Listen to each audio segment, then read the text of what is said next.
All right, looks like everything's up and running. I gotta come over here, put this on this screen.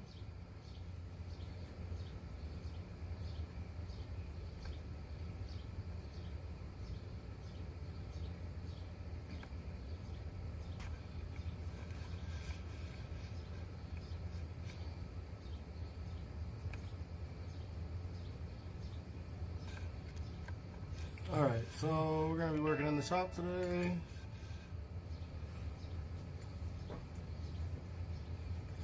It's still got its goddamn loop on.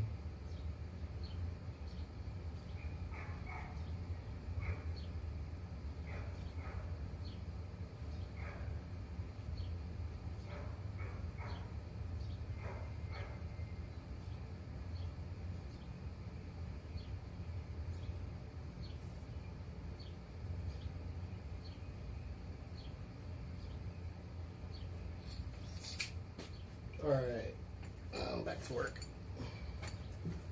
Let's get it.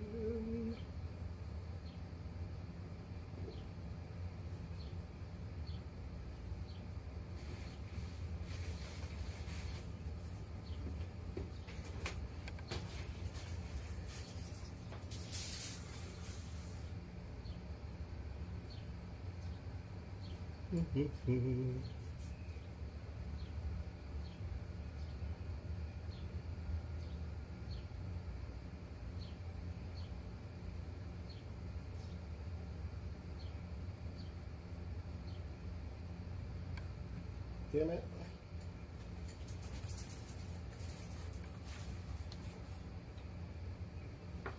Life. Every time I have everything to look exactly like I want it. Nothing works right. And rate and review it. We encourage and appreciate all of it.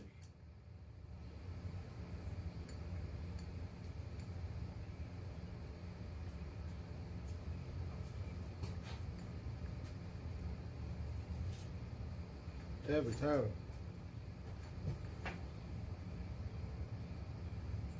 that's live there. We checked everything, make sure everything sounds okay.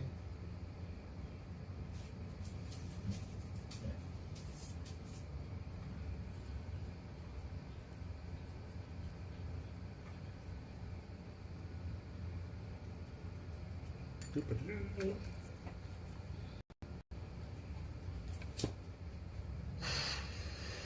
Some spider was up here busy.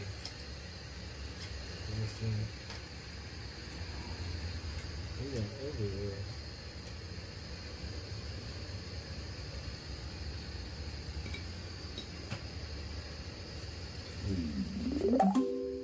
Let's knock out a little warm up.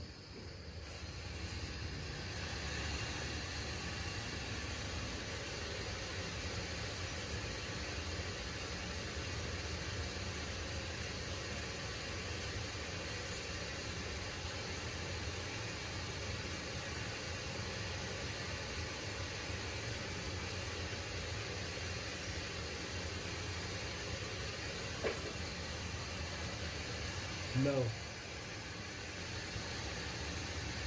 No. All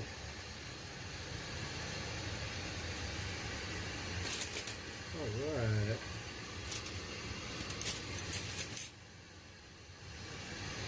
I think I got what I need up here.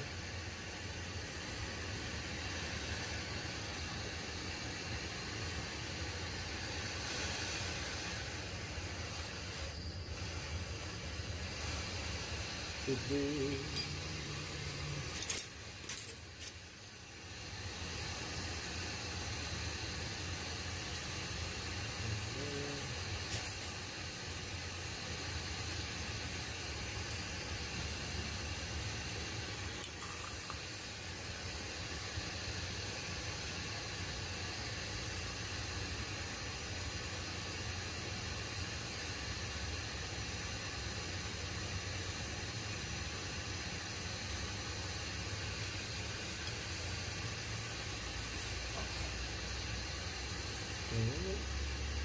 Just got the little bit of thing here.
We made ourselves a little pancake.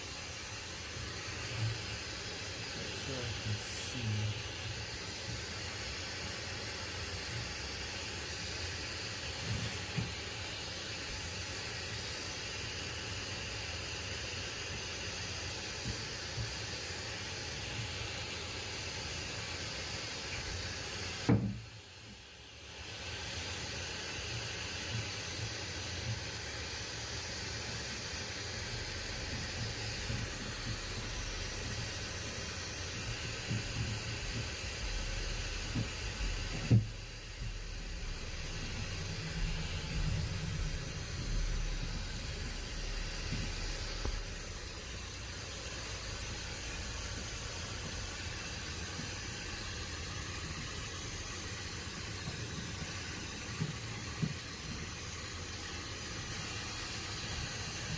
Where is my knife? I really need to clean my bench.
just smoothing out the work marks.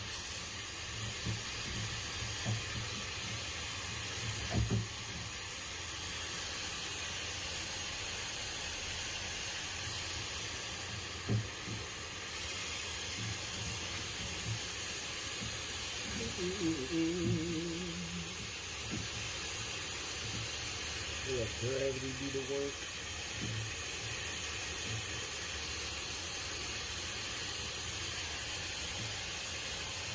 So it's about the shape I want.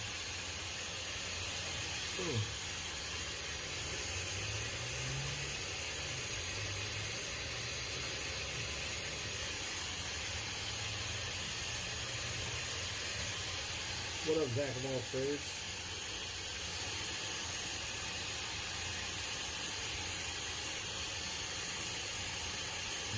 Probably a while ago.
Put a little loop on it.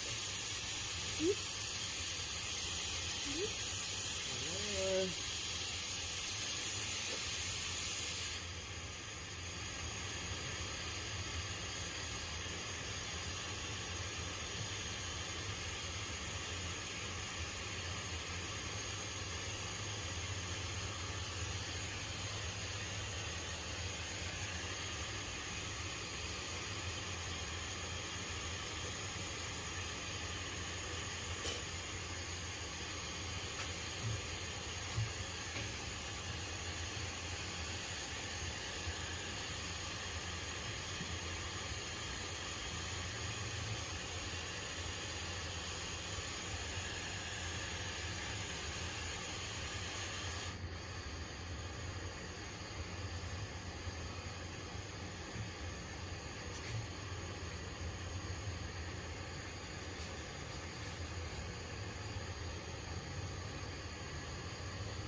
Whoops.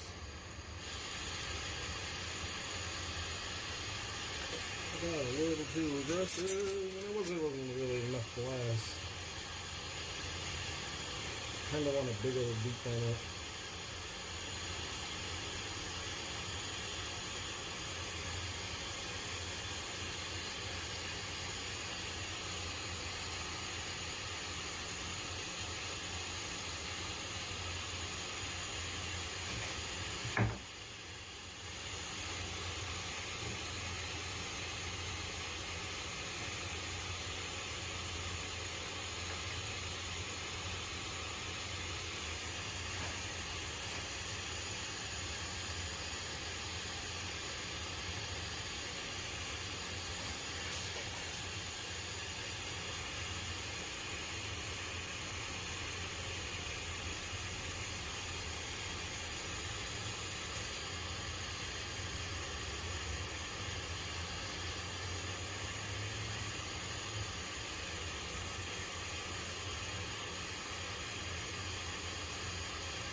I spent way too much time on this little heart, but I think it's a pretty heart.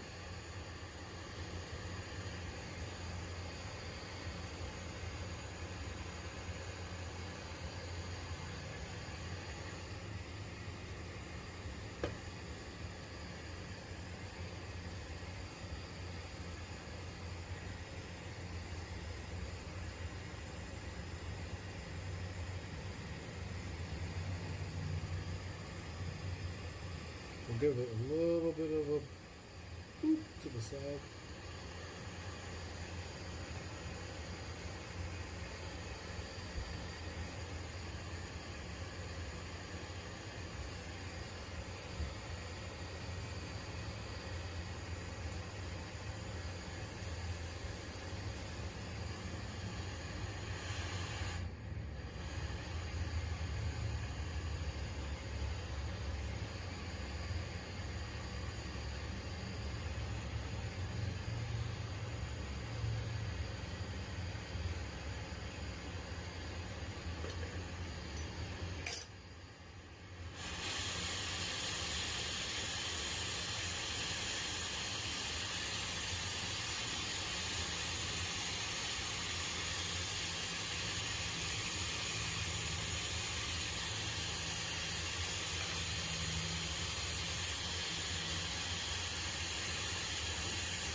Always really hurts. You don't waste nothing.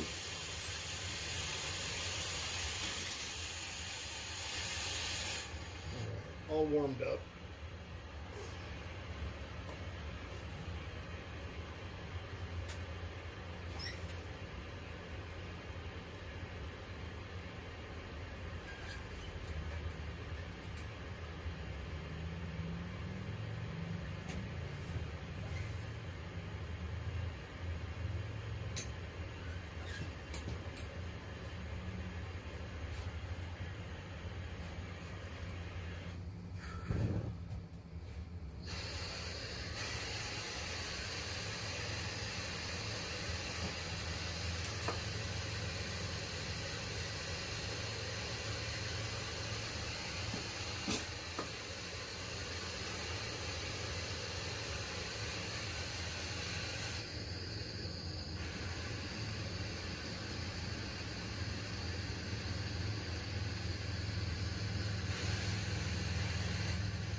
Need to straighten this guy out. It's a little warbly for my liking.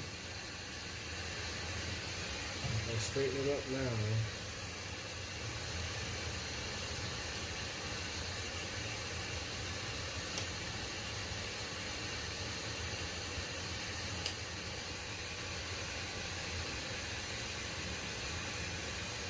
Okay.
I'm gonna practice a rig I'm gonna put together out of color here soon.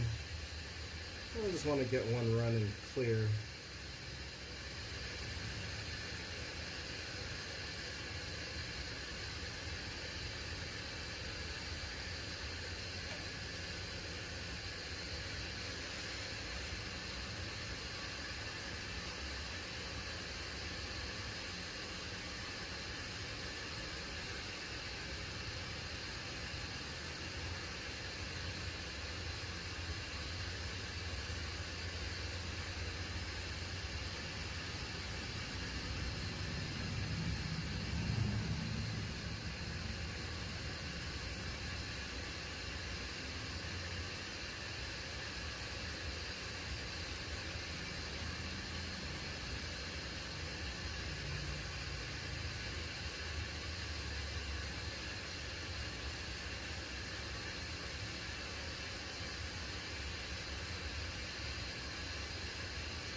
3 C's.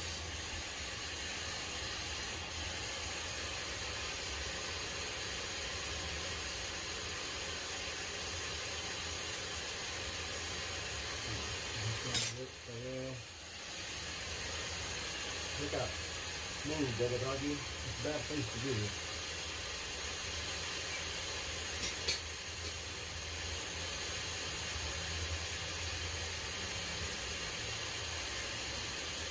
Now we're going to make a little donut. Should already have a donut made.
Let's just make it.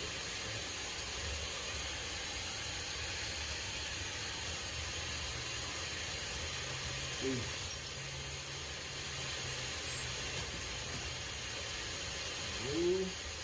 Gotta go by now. Go in the night. Go in the night. RocketMoney.com/more news. That's RocketMoney.com/more news. One more time, okay. RocketMoney.com/more news. Those didn't taste great at all. Patooey! Except for whatever edible product we were promoting. Delicious. That one is. So if you recall, before we were so rudely interrupted by me, we were asking what Elon Musk's big plan was to save Twitter, a website that wasn't broken until he broke it. Still, there was room for improvement, right? So what was the plan, Muskie? Lay it on us. God, yes, that'll help. Elon held a Twitter poll and used the results as an excuse to reinstate Donald, looking pretty old there, bud, Trump.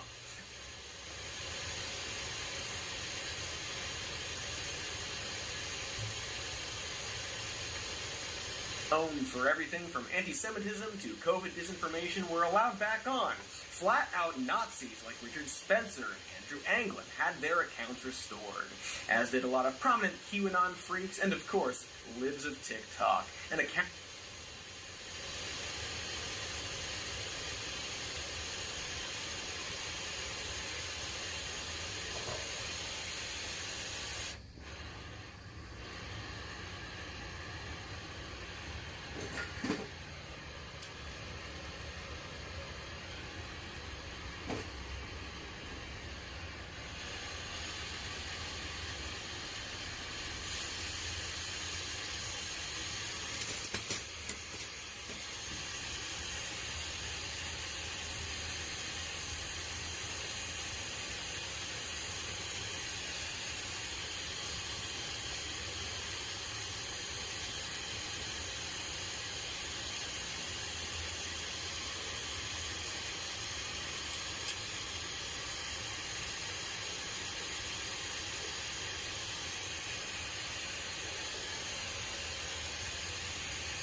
Ba-doo! Blow a little bubble. We're gonna pancake that bad boy now.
Ouchie.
And put it in the kettle.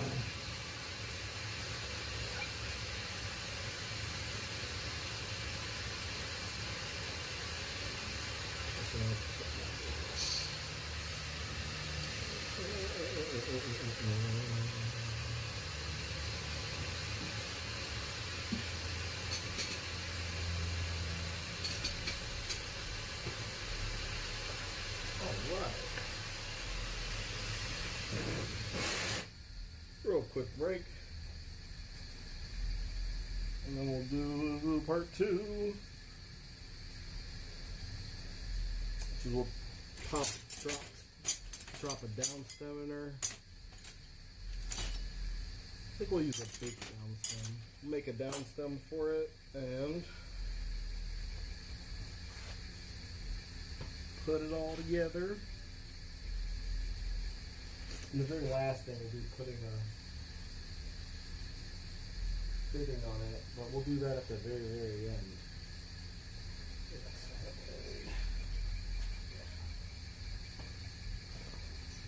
I guess I should bust out the old 14 mil maker.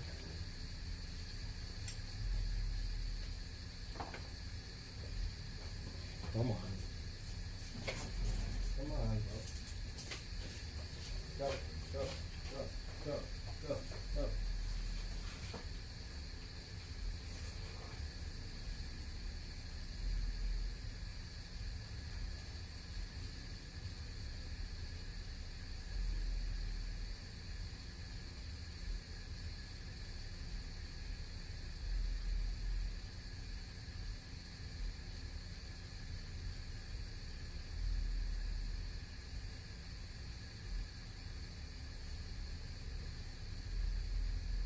Otherwise known as Teslaing somebody.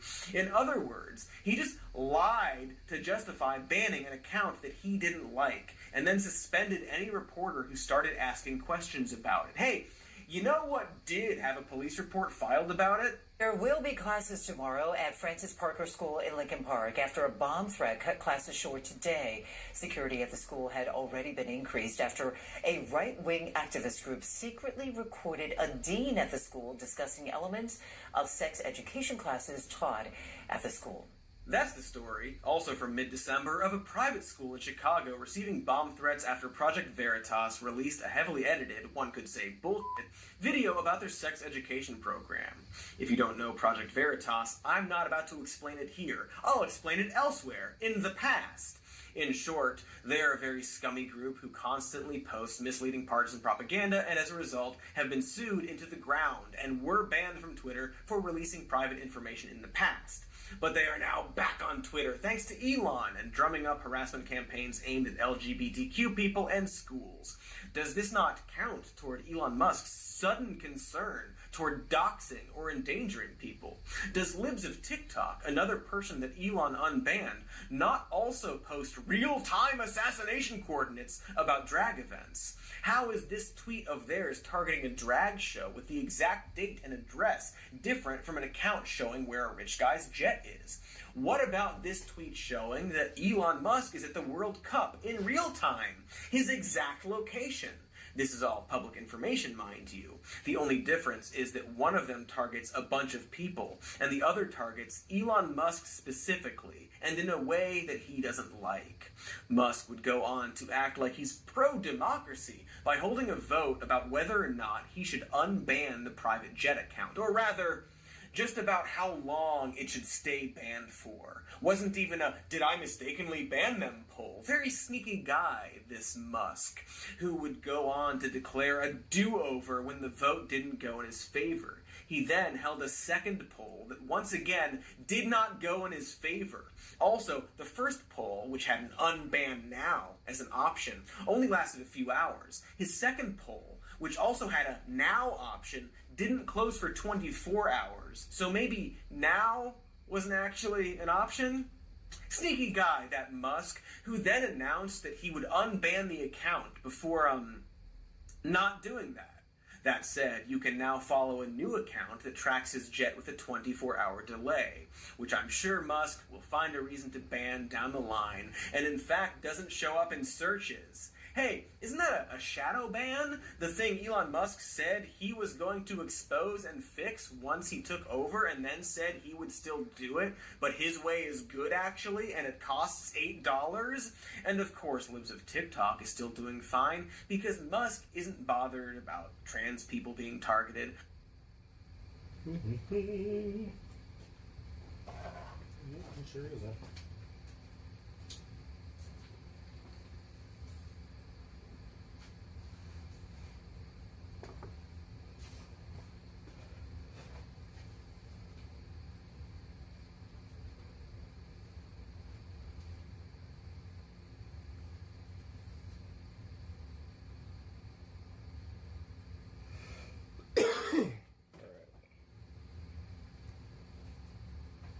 Where's my water at?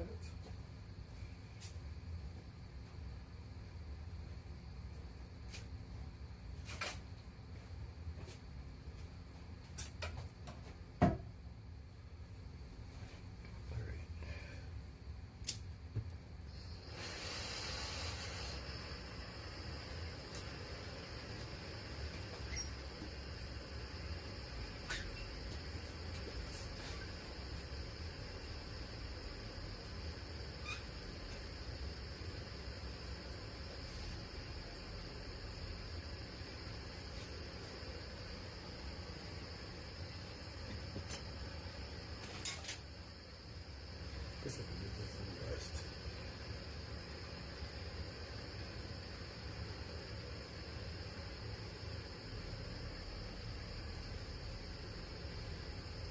Alright, so now we're going to make a down stem for that dude.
Love you, my dog.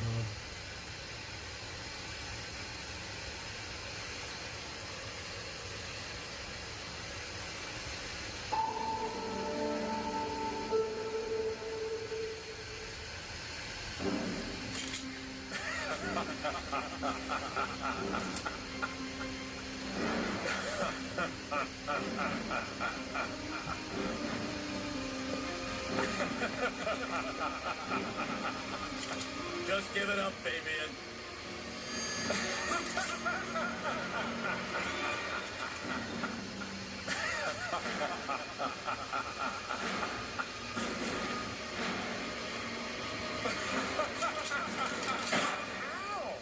Oh, man.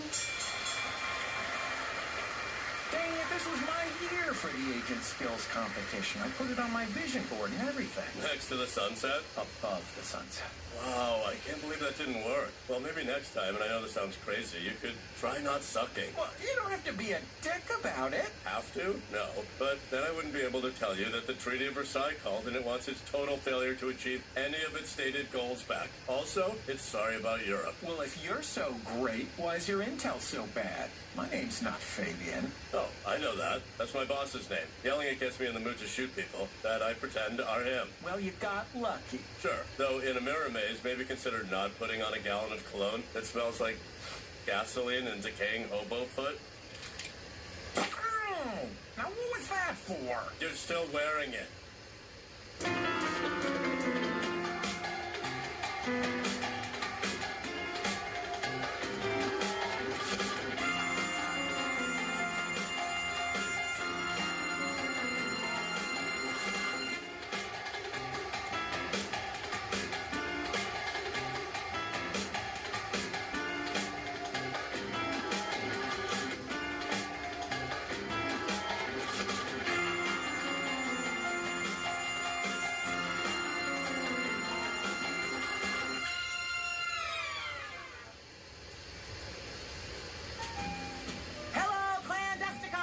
Where spying meets sweaty buffet food. Who wants a brochure for IIA, the soulless company that is making us do this? Come on, Lana, let's have some fun with it. We'll take these lemons and make... Concentrated citric acid to spray in our own eyes? I have some in my purse if you need it. This isn't so bad. When I tempted IIA, they were trying to increase productivity, so they docked your pay if you peed more than twice a day.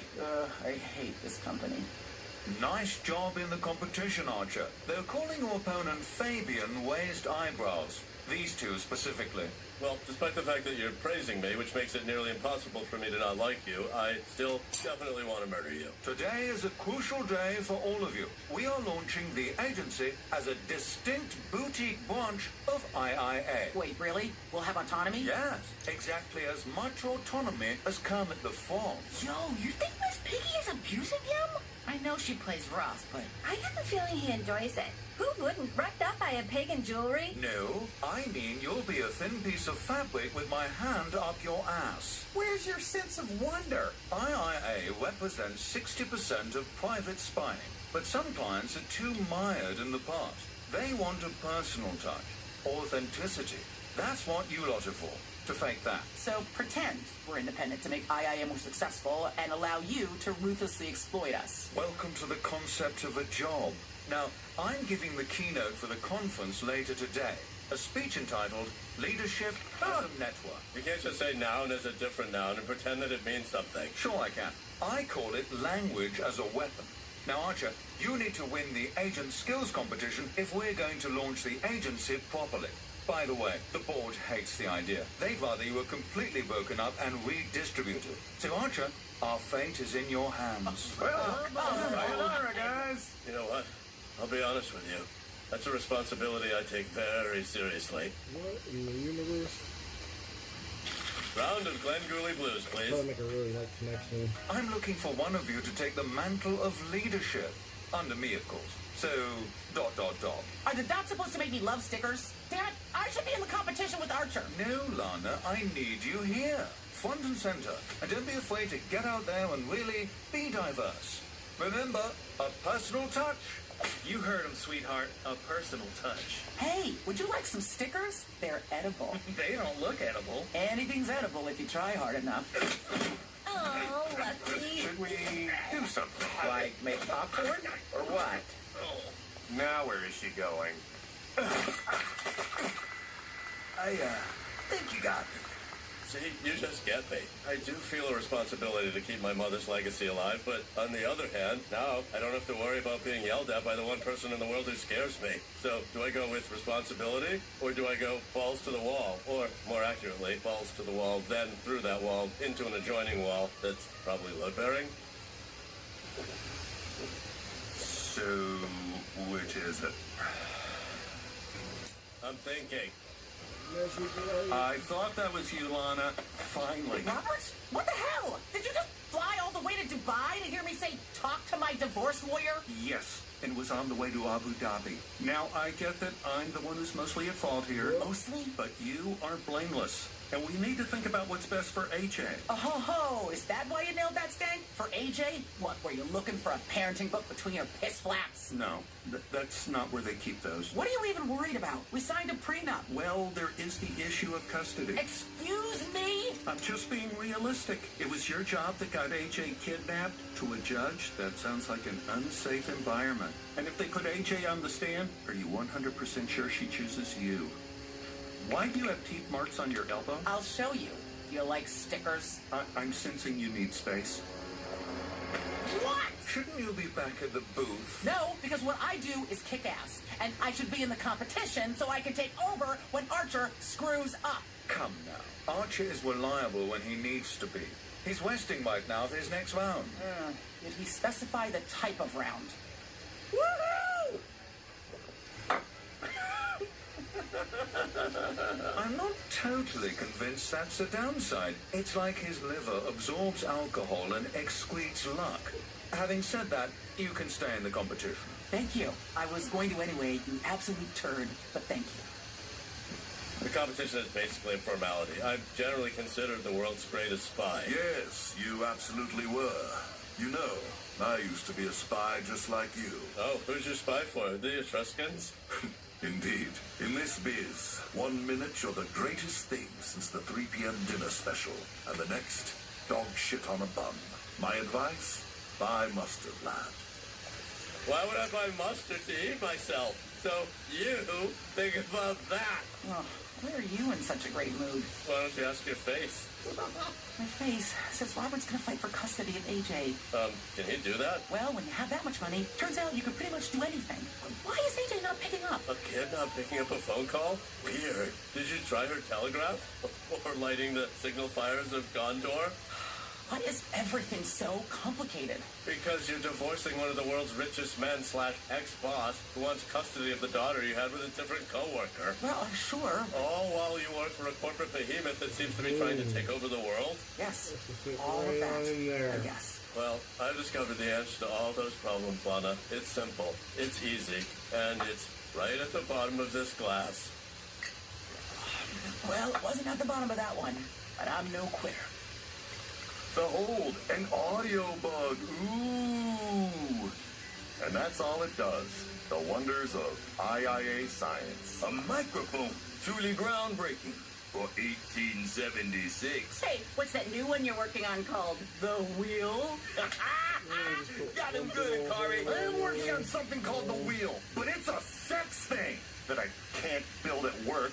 You call that justice? Okay, look, I get it. IIA might not be the cool upstart rebel, but this is the Breakfast Club. And Judd Nelson doesn't end up with Molly Ringwald. He ends up at the bottom of a lake wearing concrete shoes with my freaking initials on them. That's the power of IIA with the agency as your personal concierge. I'm intrigued. And tell them Ray Gillette sent you. Stealing my customers, really? You think that'll get you Mallory's chair? All's fair in love and... Ow! Ah, Damn it! where the hell did you come from? A good leader always keeps tabs on his team. So, spying on us? How is it that passing out brochures is somehow beyond you? And why are you standing there nodding? I said I wanted leadership. You look like a bobblehead they give away to raise awareness for diabetic librarians. Technically, I'm pre-diabetic. Oh, what are we going to do about that guy? Complaining that nothing? This is fun. Ask me another one. You're some fun. I just put a bug on Fabian. If we get dirt on him, maybe then he'll approve my design for the gun bomb. You see, it looks like a gun. Or improved working conditions. Yeah, we were promised curated snacks. At this point, your blood's just melted otter pops, huh? Well, you guys have fun. I'm off to find the best part about every convention, the party room. Oh, if Fabian comes back, tell him he can gnaw on my chode. Yeah, I'm not gonna tell him that. Come on, let's hear some bottles popping, maybe some fun squishy noises. Whoa, now that's contraband. Not following you, I'm not following you. Just checking stuff out. Wait. Who's ready to page? Oh, wrong party. Hey, Gunner. I need to party at work more often. We are going to crush this next event. Whoa, Lana. High-fiving is one of those things you should never do when drunk. Like bomb disposal or helping deliver a baby. Haven't you done both of those? That's how I know. All right, now, nobody worry, because Archer and I have been resting. Guys, there is a room, guns, lots. Like they're probably coming. Kind of sounds like you're coming. Kaboom! That's a new thing I do. No, you don't. And it doesn't even sound like that. How would you know? Solid burn. But Pam, look at the security here. They don't allow guns on the floor, so what would they even do? Whoa. Hold on, guys. Something's happening with Fabian. Here, you'll pay for this. Never take me alive. Okay, so you took me alive. So, what? Okay, now that we've had a moment to process, what? Why are they kidnapping him? They're probably trying to humiliate III. It's right before his speech, so they'll have to admit he's kidnapped. If they can't protect their own, then how are they going to protect you? Then they parade him, and then they kill him. What? We were all thinking it. Does this solve everything? Yeah, except he said that the board would break us up and redistribute us. Wait, are we actually gonna save Fabian? No, we're gonna save Fabian. You two have to win that competition. We still need a splash for the agency. Plus, if he dropped out, the kidnappers will know something's up. I really wish I hadn't had that many drinks. Me too, but the opposite. So, what's your next event?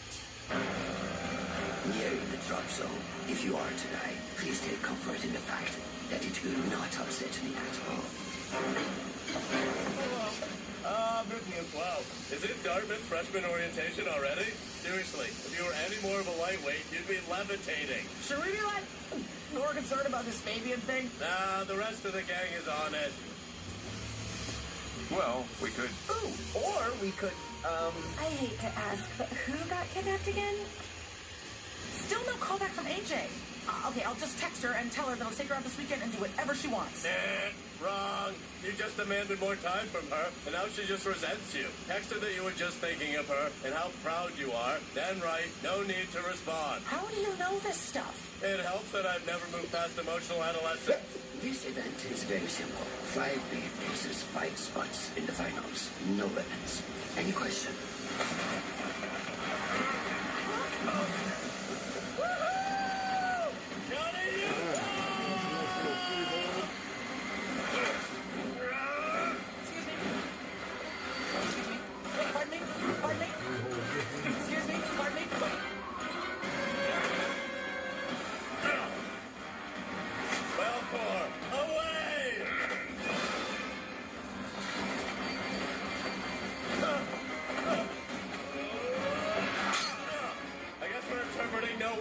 Pretty liberally.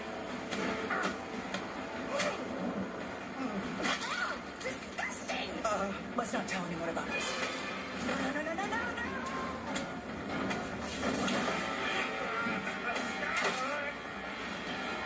Decent trade. Altitude warning. Pull now.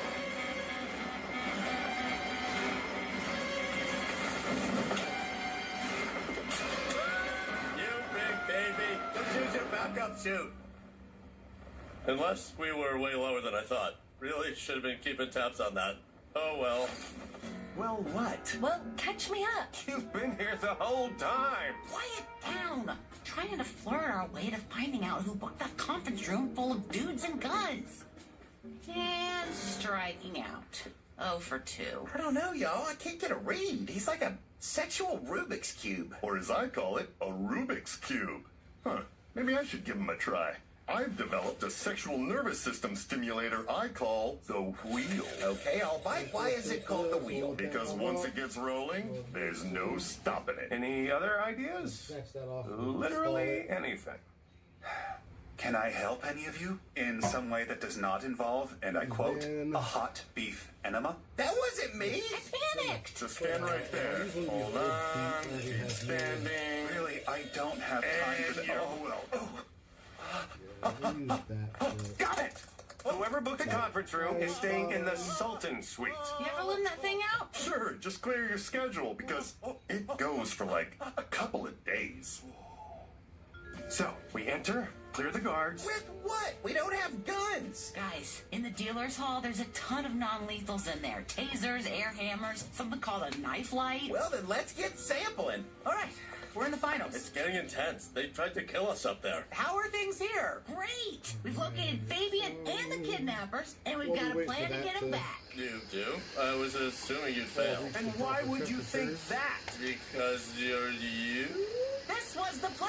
I didn't think it would work. Are we really saving this guy? He sucks. I hate him, and he's gonna make us do bad jobs for terrible people. You think I want this? All I want is to do my job and go home. But if we get fired, that's not going to help my custody problem. Custody problem? If you need me to give Robert a personal tour of an industrial thresher, say the word.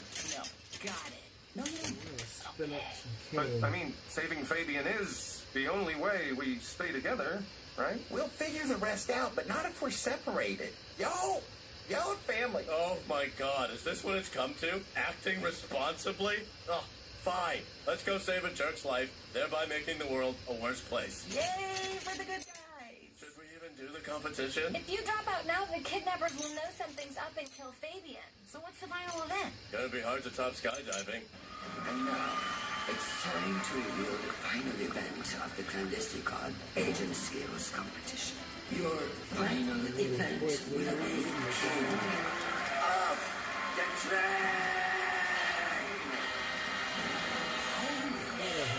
Forget responsibility.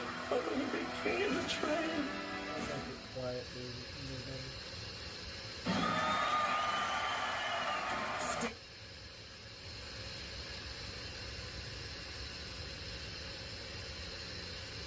There we go. I like that better.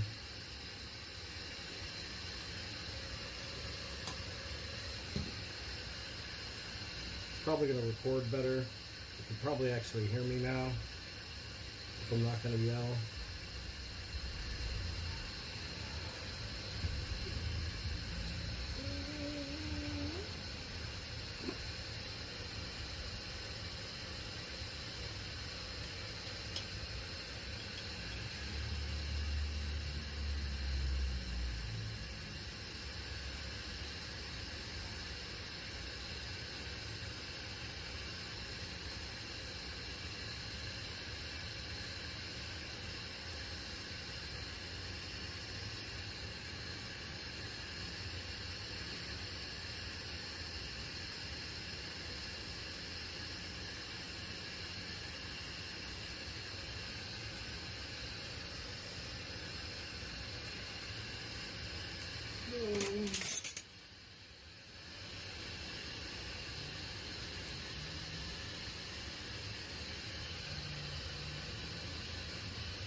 I usually like to have a couple projects running at a time when I'm in the shop, just to maximize time, switch back and forth between a couple different things.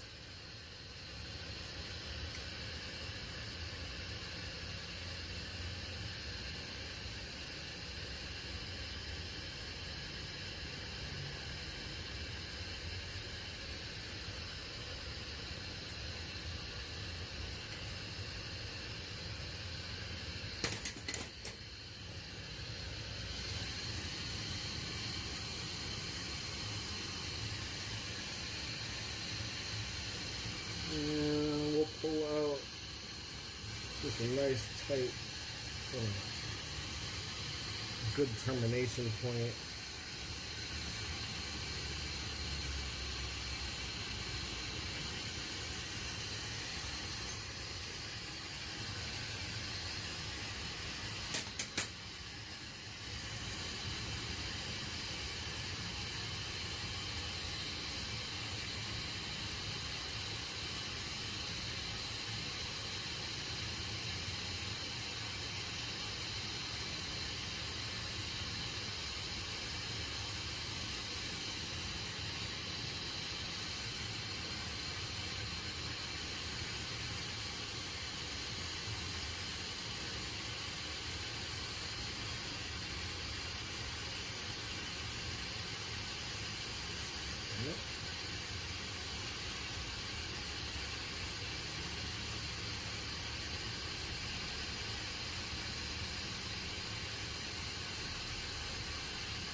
Now we're going to let it compress a little bit, give it some depth.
Handles out somewhere, I don't know.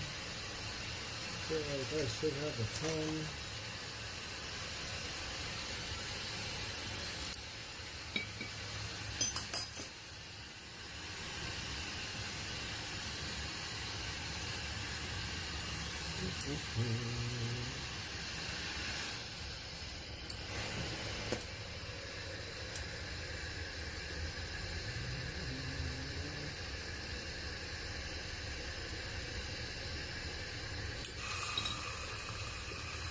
Excuse me.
Let's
go back and forth doing little clear turtles. So now we'll put this down some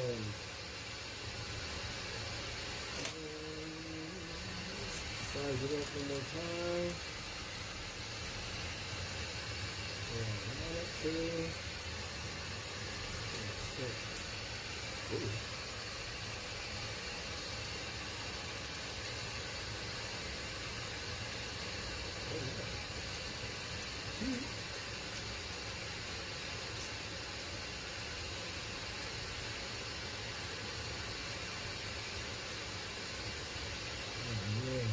This ain't exactly my plan, but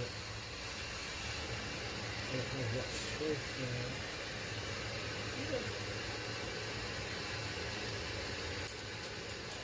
Back here.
Thought you were one of my cousins. What up, Peg boy? Little guy. I don't know, you could be one of my cousins.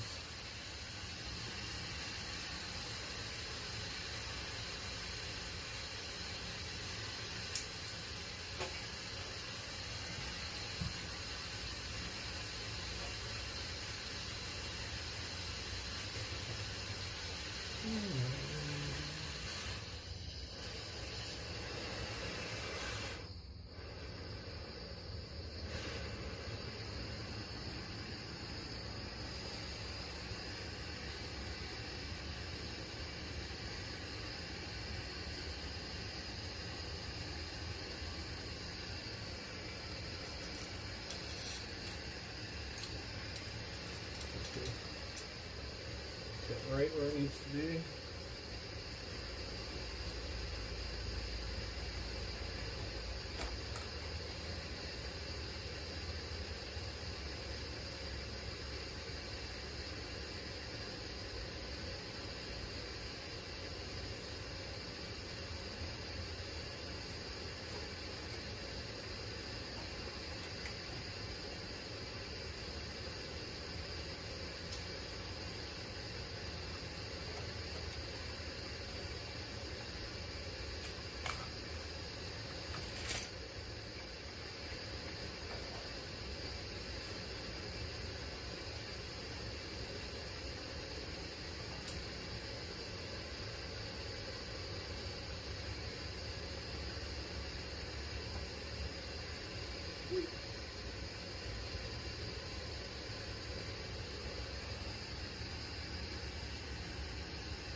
Slide that under there.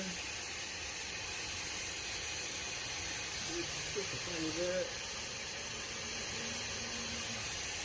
Just enough to stick.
Funny.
In the comb, that one up.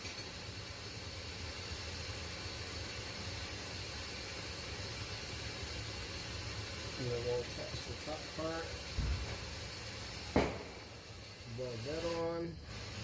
We'll be on to the next step.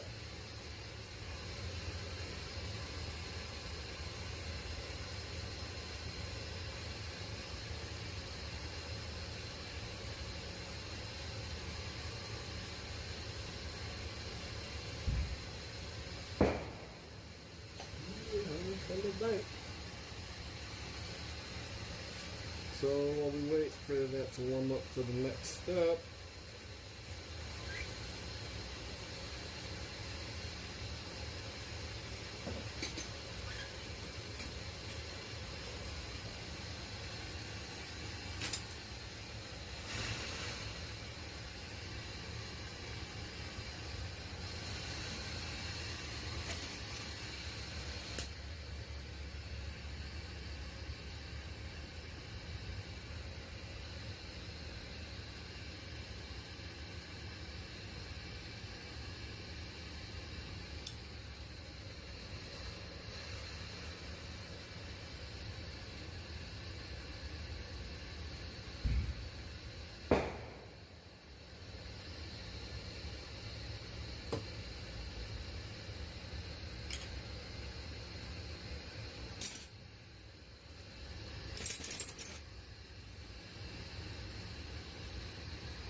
going down.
No, it was fireworks. But I'm pretty sure they were just fireworks. No guns yet.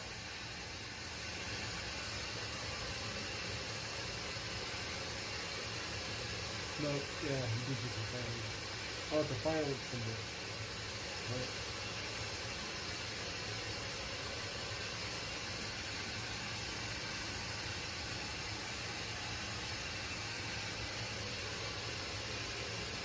Cool off just a tad bit.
Too hot to see the color right now.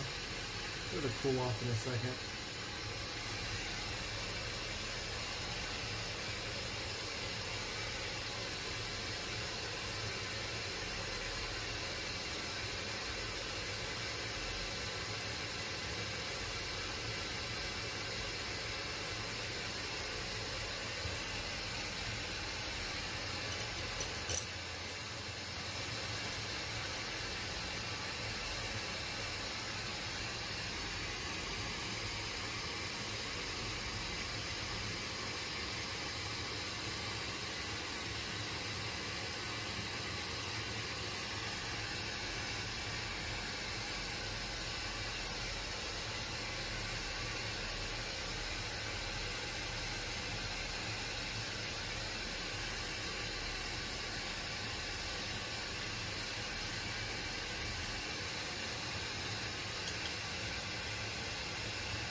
sounded more like thunder.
Put them on.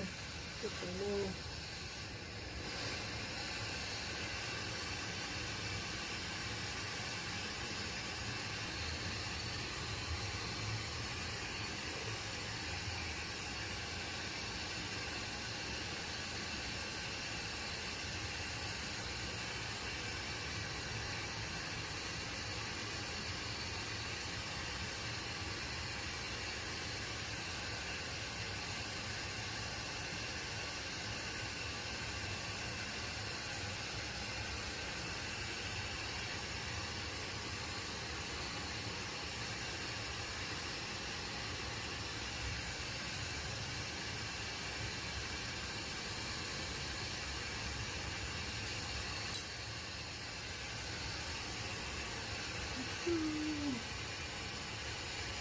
No little turtle.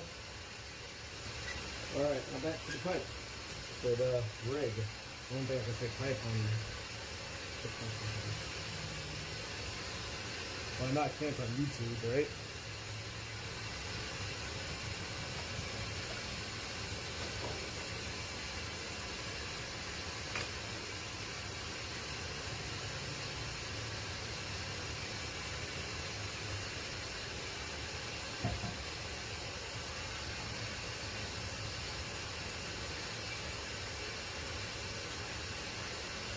Real quick break. Just gonna grab some water. The wind picked up, so. Oh, it's starting to rain.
All right.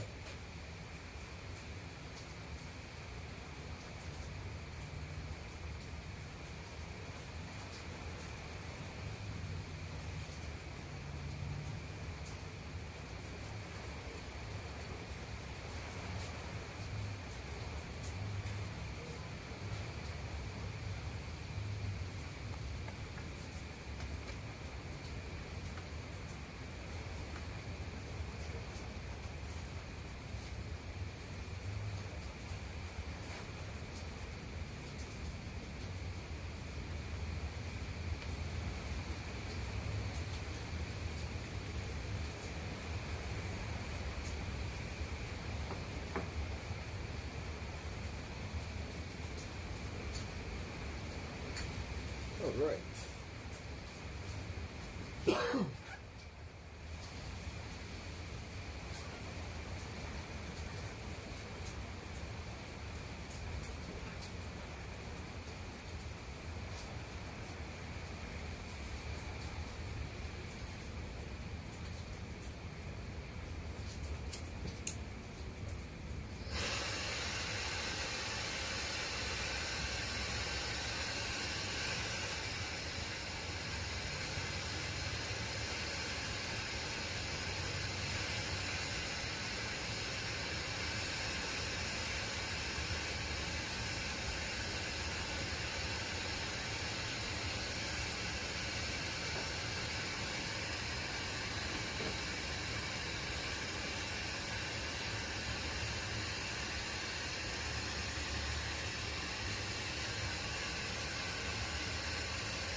gracious.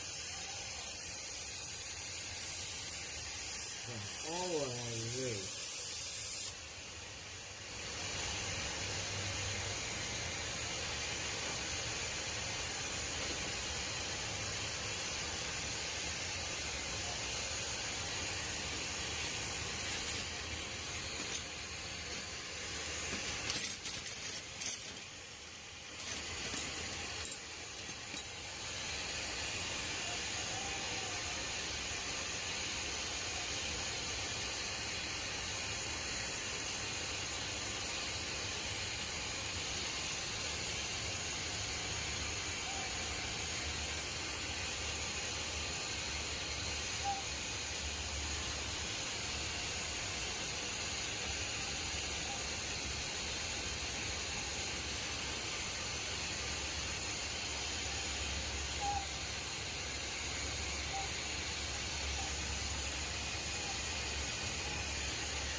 this up because I need to put a bridge on it.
Eep. I knew that was gonna happen.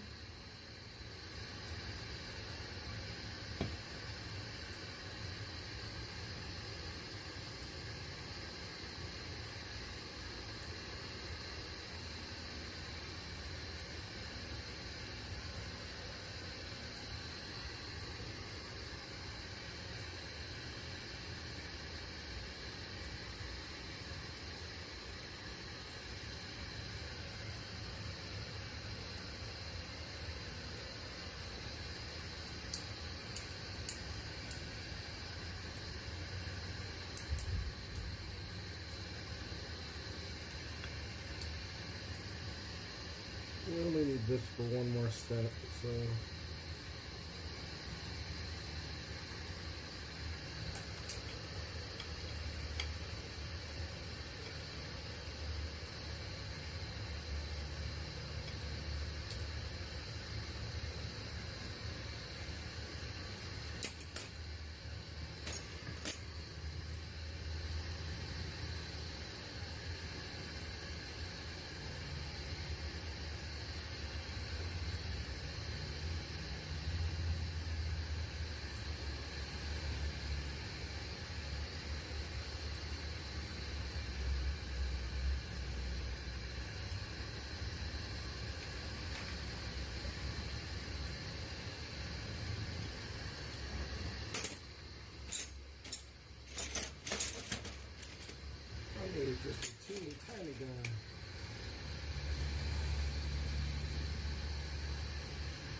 Gonna be on my feet.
There's going to be a bigger turtle, big old turtle.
to see it before I get it melted in.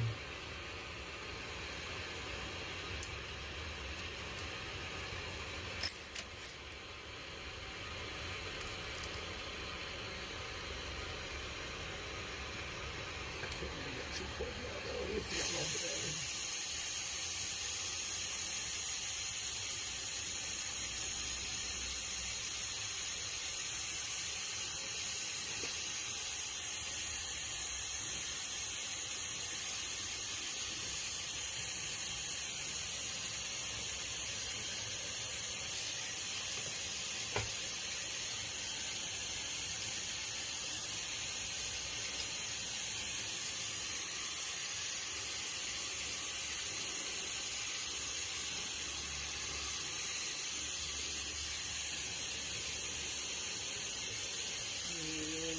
Getting into the melt this in real quick.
This is going to be pretty.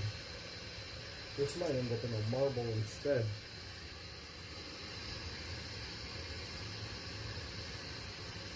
I do really like it.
Figure out what I need it.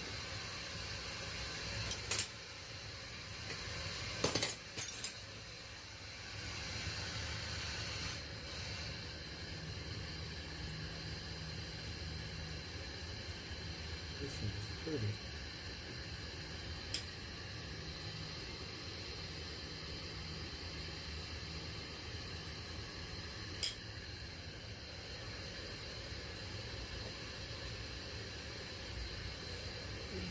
Simple, really fast, least amount of materials.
We're just going to keep on shaping it.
This one came out right. Center.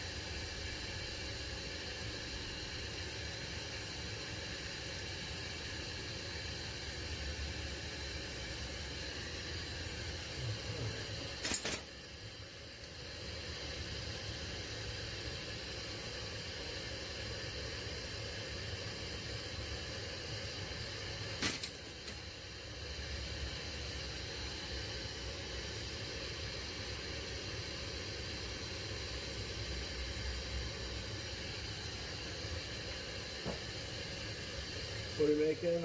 I'm making a turtle. I don't know how long. I'm making a turtle. That's the next one.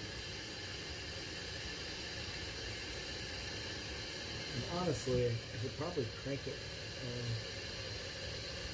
There you go. Huh.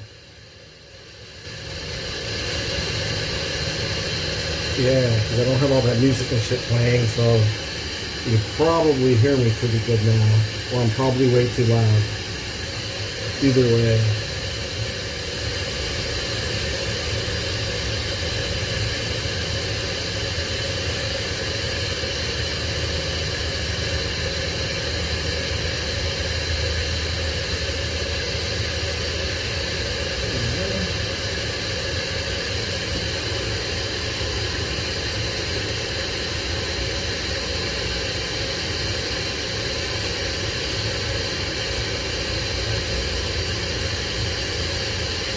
I feel like I'm missing too many people. There she goes. Now she's cooled off. Honestly, I think I just might make this a pendant. It's very pretty.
I don't know if I believe it as a turtle.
got our turtle feed on.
Real quick, we're just gonna pull the tail.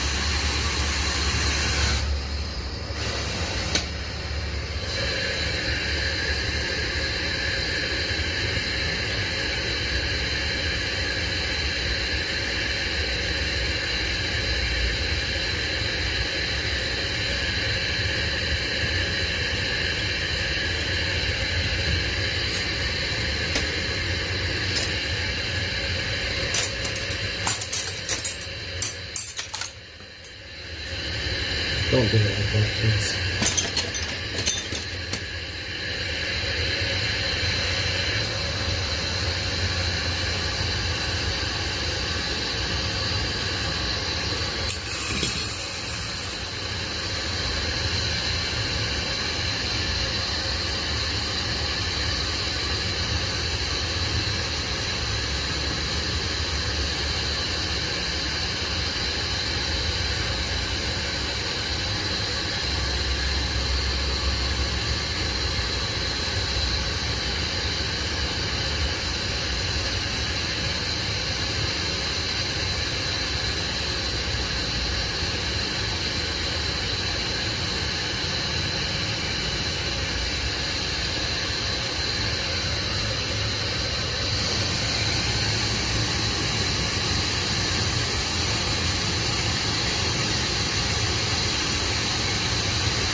We'll take straight pictures and get this together.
Alright, back onto the other one.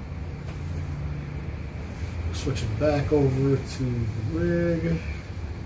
Just gonna turn on some.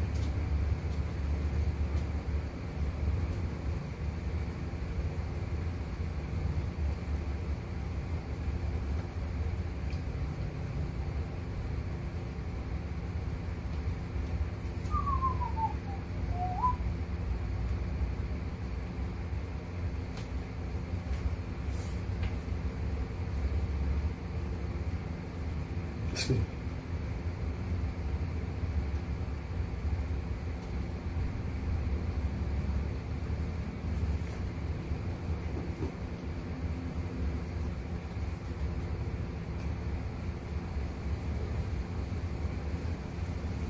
Alright, let's stick this guy together.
I gotta have a bathroom break. I'll be right back.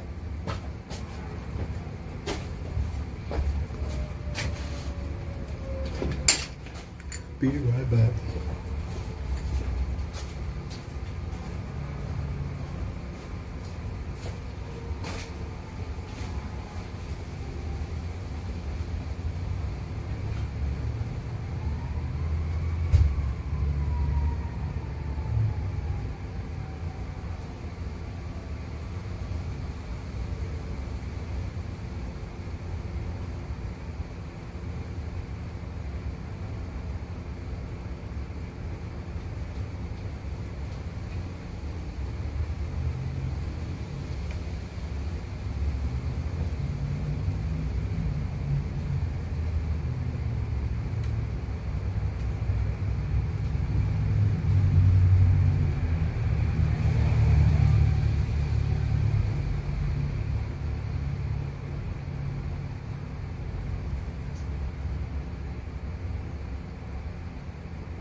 Story begins in Grover Beach, California. Just before noon on October 25th, 2018, police dispatch received a series of calls regarding a welfare check at the 200 block of South 9th Street. Grover Beach Police.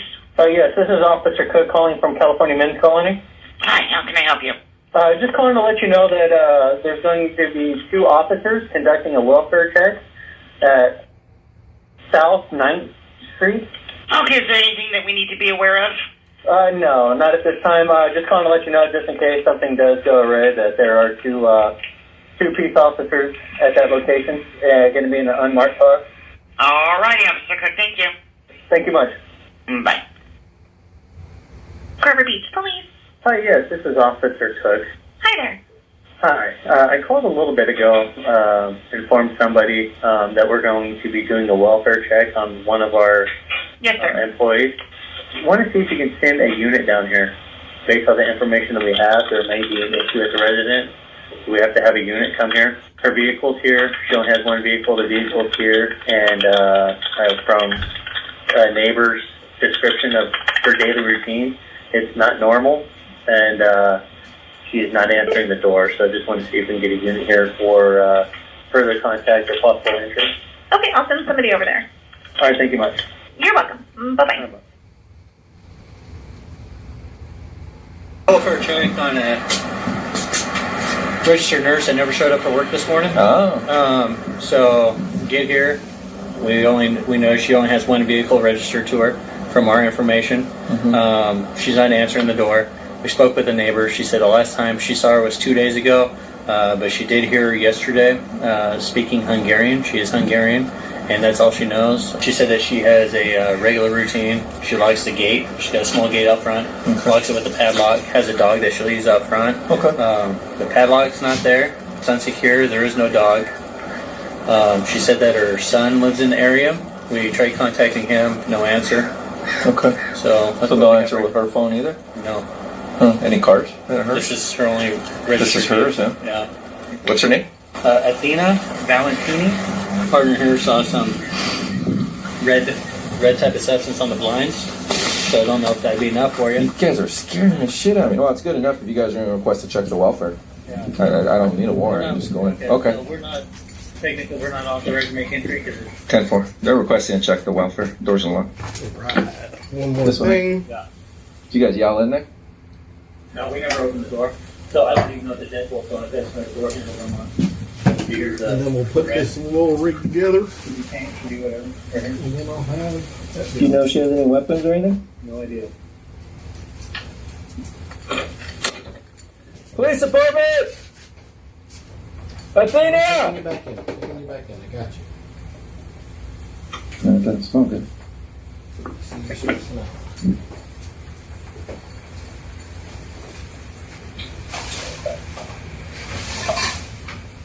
Athena! Police department!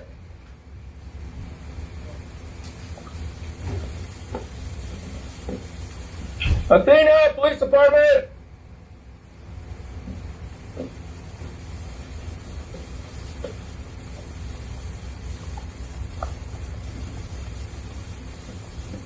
Yep. 44. Adam 12. Code form, 1144. Alright, just don't touch anything, but it looks like a lot of pills. Oh, wait, no. There's a lot of blood. Yeah. Can't really tell for slice marks. Sam 6, do we have a David unit available? Okay, yeah, let's finish and then I'll have you guys just stand outside. Just don't leave until I get your guys' info or something. No, we're not going to go anywhere. Yeah, we're not going to touch anything. Looking at that, it's, I can't tell if she sliced herself or something came up. Okay, we'll just, we're clear. Let's go ahead and step out. Yeah, don't leave if you don't mind. Let me get your info, but... we won't go anywhere, but... Yeah. Until we get somebody to move her, I can't tell how she went. Copy. So... You want to take a garage? Yeah, let's go through there. I don't see the animal. So she's got a kid. She has any problems? DV problems, anything? No, the neighbor just said that a lot of homeless. I saw her at work yesterday, or last night actually. No car? Yeah, they're there in the picture. Is that guy your son? I'm not sure. Alright, we're back in the... I would say ransack, but I don't know what she's ransacking about because even her purse isn't ransacked, so if they're going for valuables. Hello? Did you know Athena? Yeah. Okay. I'm the president of the association. Okay, can my partner talk to you outside in just a minute? Sure. From there? Yeah. Do you know if she has relatives? She's got a son in Chicago, maybe? Do you know how to get a hold of him? No. Not. When was the last time you talked to her? It's probably last week. Okay. She didn't pass away, did she? Yeah. Did she really? Yeah. Got cameras. Okay, well, if you don't mind, we'll be contacting you in a little bit. That'd be okay? She's located upstairs. There's a lot of pills around her, but she's doubled over, and I can't tell if it's slice marks, but there's a lot of congealed blood. She's like in a prone position, well, a curdled fetal position upstairs. The neighbor at the very end, extremely helpful, seems to know a lot about her. Okay. Because she's the one that gave us the full rundown of how she keeps everything locked. The dog out front when she goes to work. She knew half of her license. The neighbor knows a lot about her, and number says that when she goes to work, she leaves the dog outside in the patio area here.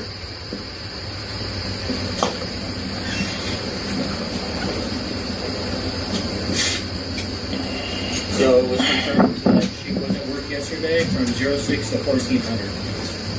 1400 yesterday afternoon? Yeah. Was she supposed to be at work today? Yeah. That's how we ended up out here. Okay. What time is she supposed to be at work today?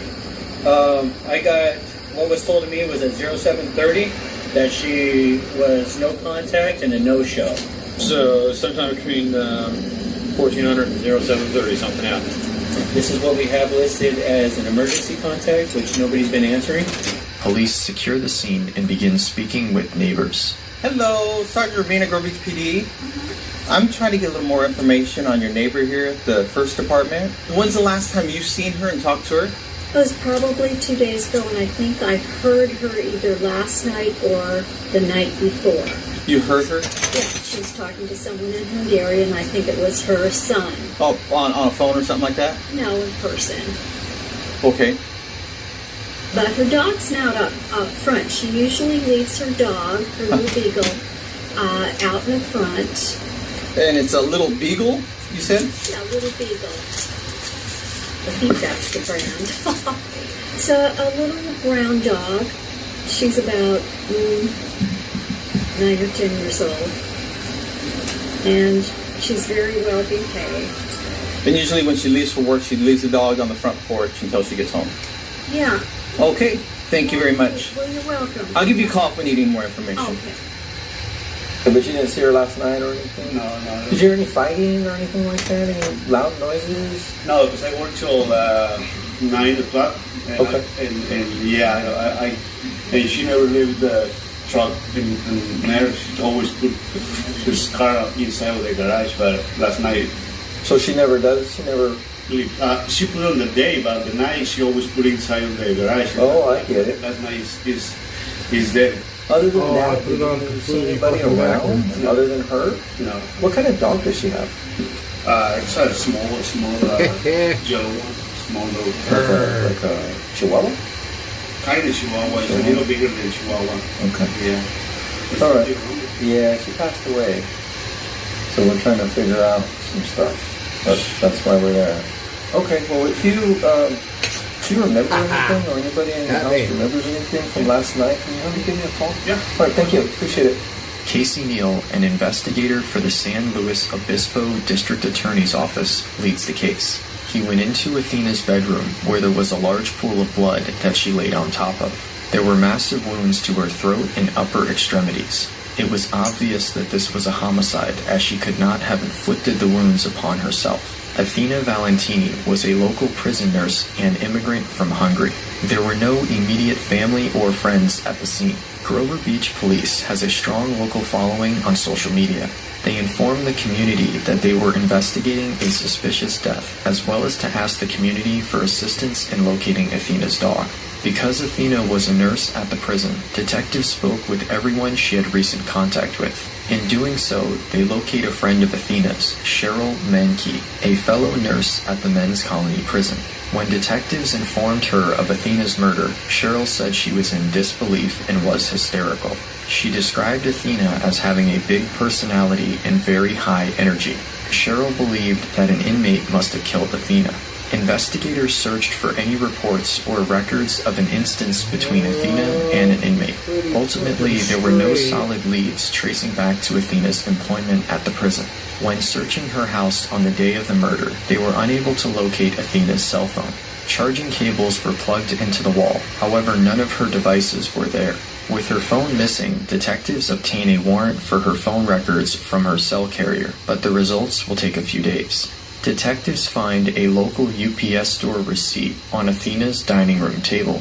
The transaction took place the previous day in the early afternoon. The video from the UPS store's surveillance system showed Athena alive and well.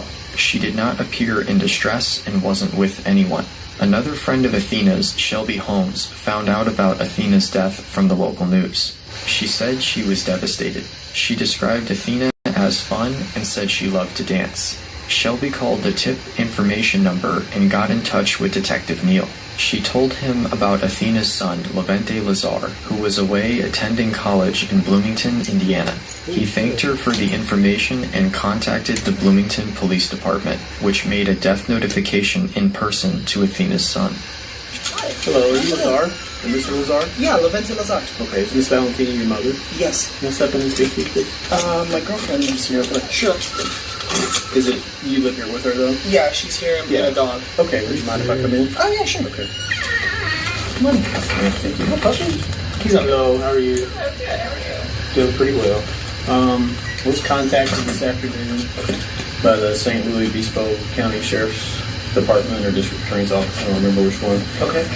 Your mother's passed away. I'm very, very sorry for that, obviously. What happened? I don't know. They didn't really give me any details. They just asked that we come and make a notification to you. Okay. And then have you get in touch with them. Do you have a phone number? I do. I have a phone number for you. I have it written down already. It's Casey Neal. And that's his telephone number. And you don't have any other key cards? No. No, he'll be able to give you any kind of detail or whatever. And that's general practice. They don't really tell us a whole lot, especially when it's out of state. They just ask us to come and make notification. Okay. So, I'm very sorry for your loss. Thank you so much for the house call, though. Obviously, it's a very hard thing to have to deal with. So. Yeah. When was the last time you spoke to her? On Monday, and I've been calling her, and it goes straight to voicemail, and then the voicemail says it's full. Okay. But she's been having a tough time with her phone. I thought maybe it was a phone issue. Okay. Sorry to have to bring bad news to you. Yeah. So. Thank you so much, though. I really appreciate it. Sorry about that. Have a wonderful day.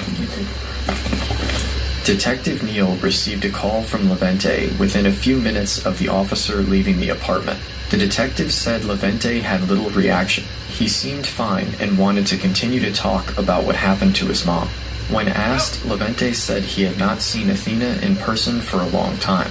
He told the detective that he was in Bloomington, Indiana on the date of the murder, which is a couple thousand miles away. After ending the call with Levante, detectives received word from Athena's neighbor, the HOA president, that the surveillance camera outside the building was in working order. The camera was motion activated and would only capture snippets in time. The footage from up to a day before the discovery of Athena's body shows Athena leaving to run errands, walking her dog, and ultimately returning home. At no point did anybody approach her, and she did not participate in any altercations or arguments. At around 11 p.m. that night, the camera detected motion and activated. The footage shows a person on the sidewalk in front of Athena's home. They appeared to have her dog walking next to them. The individual was walking northbound on 9th Street. Detectives followed that path and found several video cameras along the way. 3 blocks north of Athena's residence is the Exploration Discovery Center. The center had good quality 24-hour surveillance. Investigators could see the figure walking and the dog following. When searching through the footage from earlier in the day, a person walks towards Athena's house at around 6:30 in the evening. The individual appears to be talking on the phone. Detectives then shift their focus to Athena's cell phone records. They looked at the last day she was known to be alive, October 24th. She was in contact with common numbers, but one particular number stood out because it had a different area code. The area code 513 is from Ohio, and that day was the first time Athena had communicated with that number. The number being from out of state and newly in contact with Athena multiple times that day piqued Detective Neal's interest. Using the time of the calls and the Exploration Center footage, he determined that Athena was likely communicating with the person walking in the direction of her home. The investigators obtained a search warrant for the 513 number as they believed the person holding the phone was involved in Athena's murder. From speaking with friends and neighbors, detectives knew that Athena's dog was not friendly with strangers. Upon closer inspection of the footage from Athena's building and the Exploration Center, the dog followed the person without a leash. Detectives received the 513 phone number's records back from Cricket Wireless. The records showed a prepaid phone belonging to a subscriber named Jacob Keith out of Cincinnati, Ohio. The name was unfamiliar to the investigation and to Athena's friends. Prepaid phones are also known as burner phones, commonly used by people attempting to conceal their identity. Detectives made a subsequent request to provide the location of purchase. The phone purchase occurred at a Bloomington, Indiana Best Buy, less than 1 mile away from Athena's son, Levente's apartment. Detective Neal didn't want to jump to any conclusions. Still, he knew that the location of the phone purchase and the associated number being in contact with Athena on the day she died was not a coincidence. The detective contacted the Best Buy's manager, who located the transaction and confirmed that they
and the address listed was a P.O. box in Cincinnati, Ohio.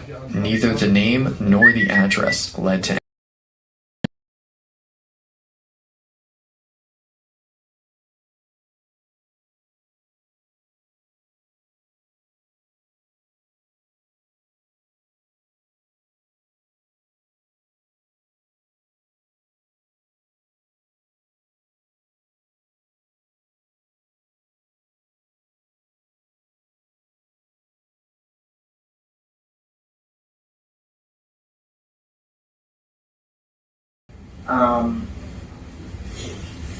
I mentioned that I never had a dog. And all my friends, to my mom, and all my friends had dogs and cats and stuff like that, but we've never had a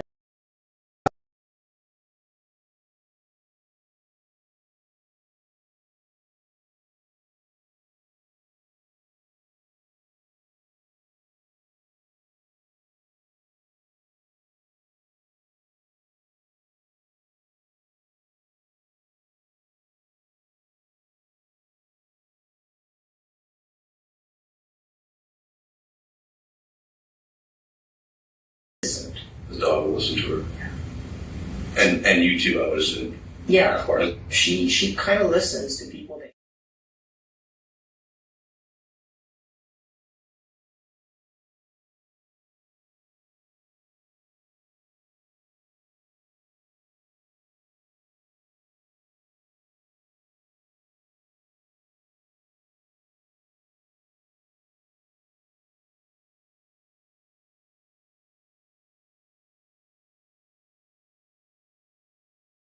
My area. So one Monday, the day I spoke to her,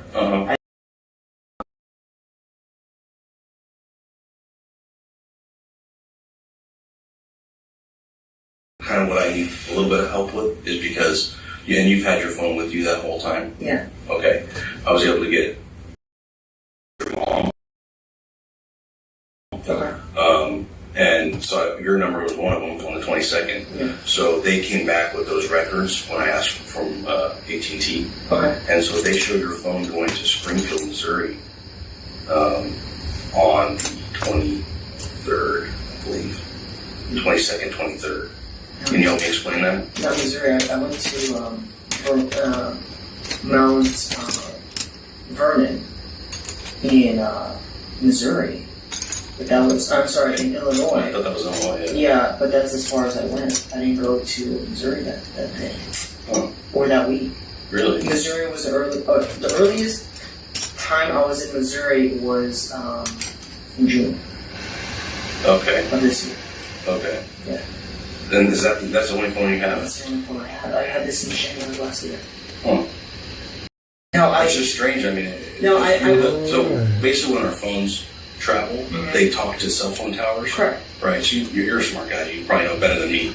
Every time they connect to a tower, it shows the tower's location. Yeah. Your phone has to be within close proximity of those towers. Right. So the fact that your phone shows going, from your house basically to the Springfield, Missouri. I understand. On the 22nd, 23rd. Yeah. I was not in Missouri this month. Last month.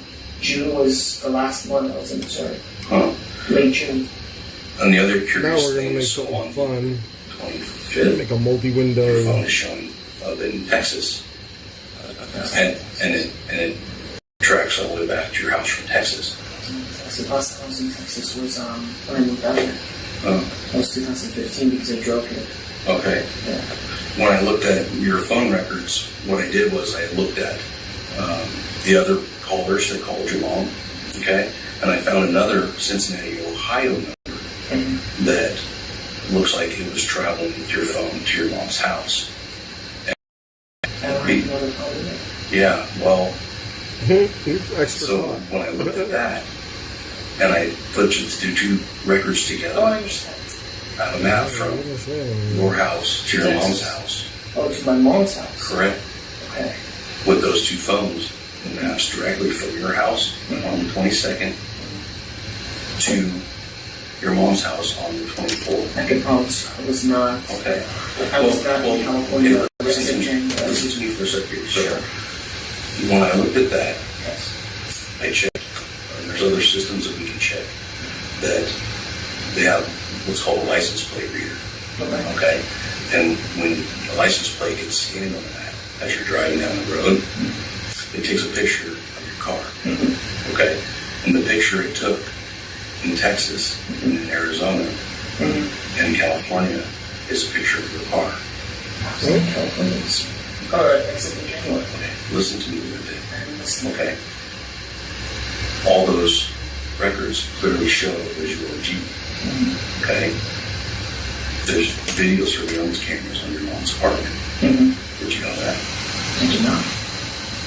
Video surveillance cameras showed you going into your mom's apartment when she was murdered. Okay? So what I'm here to do today to talk to you is about, I already know that you're the one that went there. Okay? I need you to help me understand why you did this to your mom. I didn't do anything. Well, that day, it's clear to me. There's clear as day, unfortunately. We went and bought that phone at Best Buy. You're on video there, buying that phone, the Cricket wireless phone that you used during this trip. I had you on video there. I had your video on your mom's house. I had a video afterwards with Athena leaving. Okay? You have to accept that. We're past that part. Okay? I know it's tough. This is something that's being hard to talk about, but... No, there's nothing hard to talk about. It's the fact that I Explain to me why you put it on. Did something happen there? You know what I looked into? Listen to me. You know what I looked into? It sounds to me like your mom was kind of a taskmaster. And I know she was upset a little bit about, your choices for school and what she would kind of push on you a bit. No, but she didn't even want me to go into academia. She wanted me to be a nurse, an RN. I can understand growing up how you had a tough childhood, okay? And I know, you guys moved here, you lost your father. Many different things. Since I was 18, since 2010, I have been independent. I have never relied on her financially, emotionally. I mean, we shared bonds, but that was it. She never controlled when I went to Davis, when I switched majors. She wanted me to be I wanted to be a historian at the time.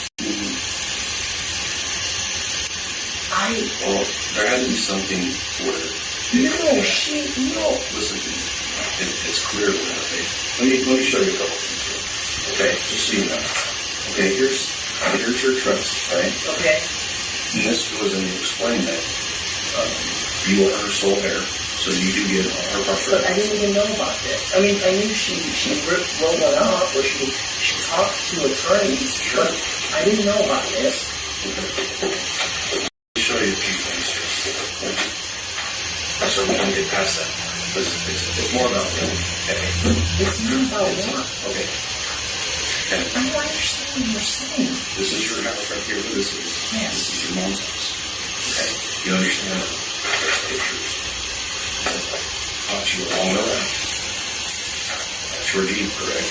Yes. Okay. So what you're telling me about being in Indiana and never leaving and not seeing your mom in January this year is clearly, well, you were at her house on the 24th of October. Of October this year. Well, that day, do you see what I'm showing you? You never see one.